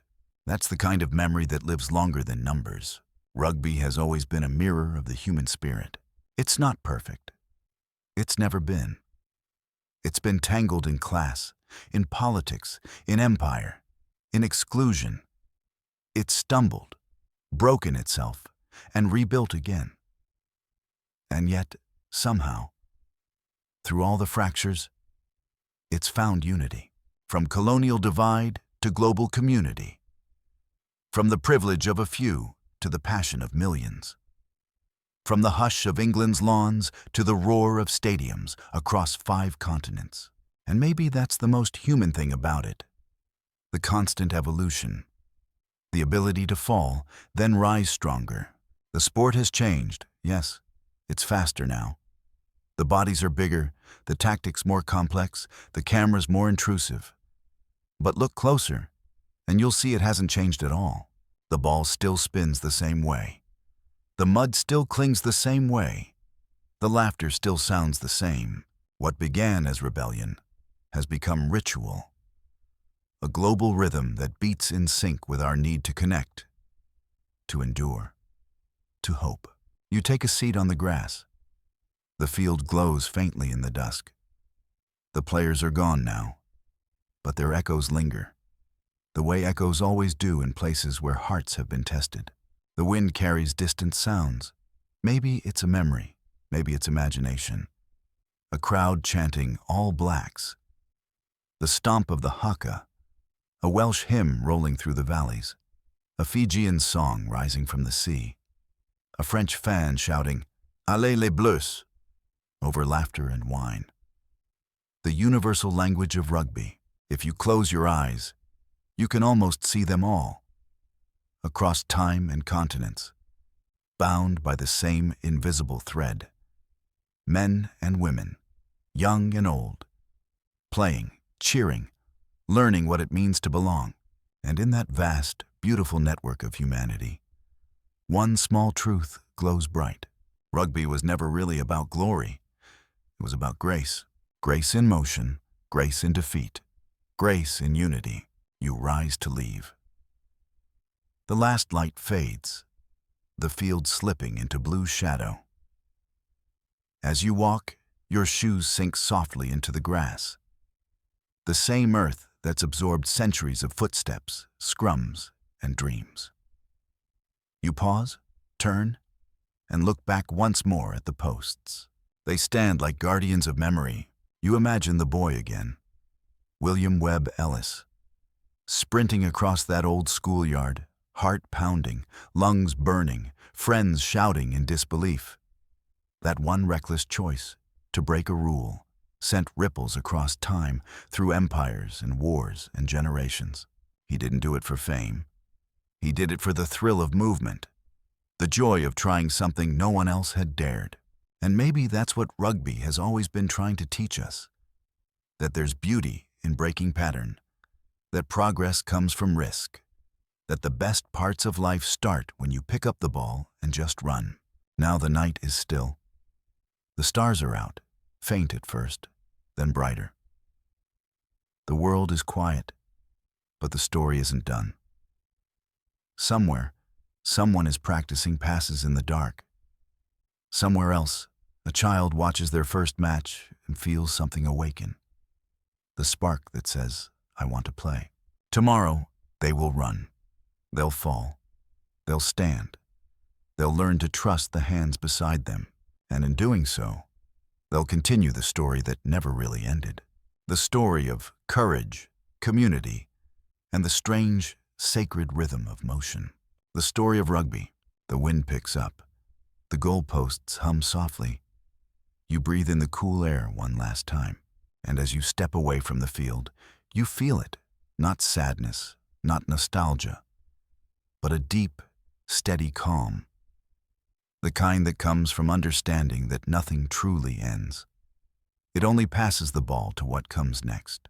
Maybe one day, centuries from now, someone else will stand on this same field and wonder how it all began. They'll hear echoes, feel the grass underfoot, and imagine the laughter of those who came before. And maybe then they'll understand, just like you do now, that history isn't made by rules. It's made by those brave enough to break them. So, wherever you are, on a field, in a stadium, lying in bed, remember this. The game isn't really about rugby. It's about running towards something greater than yourself. About falling and rising, about daring to move forward, even when the world says don't. That's what Webb Ellis did. That's what every player since has done. That's what you can do too. So close your eyes, breathe deeply, and listen. Somewhere, far off, a whistle blows. The match begins again. Wind down. The night has deepened now. The last lights from the field flicker out, and a hush settles over everything. You can almost hear the slow breathing of the world, the steady rhythm that once matched your own heartbeat when the game was alive before you. The air is soft. The stars above shimmer like scattered confetti from the celebrations of 1,000 victories and 1,000 defeats. The stories of every player, every crowd, every moment of joy or heartbreak float upward and dissolve into the quiet. You think of the hands that have held that ball. Rough, strong, trembling, young, old. You think of every shout that ever rose and fell. You think of the laughter after rain, the shared warmth of exhaustion, the handshake that says, we were there together. And then, slowly, the noise fades. The breath slows. The grass cools beneath your feet. History turns its last page for tonight. You feel weightless, drifting between memory and dream. The world is still. Rugby's story rests now, but it never sleeps. It waits, like all good stories, for someone else to pick it up and carry it forward. Maybe that someone is you. So, as the silence stretches and softens, let yourself drift with it. Into the calm, into the dark, into the slow rhythm that has guided humanity for centuries. Because somewhere out there, in the gentle hum of the universe, the ball is still spinning, and everything is right with the world.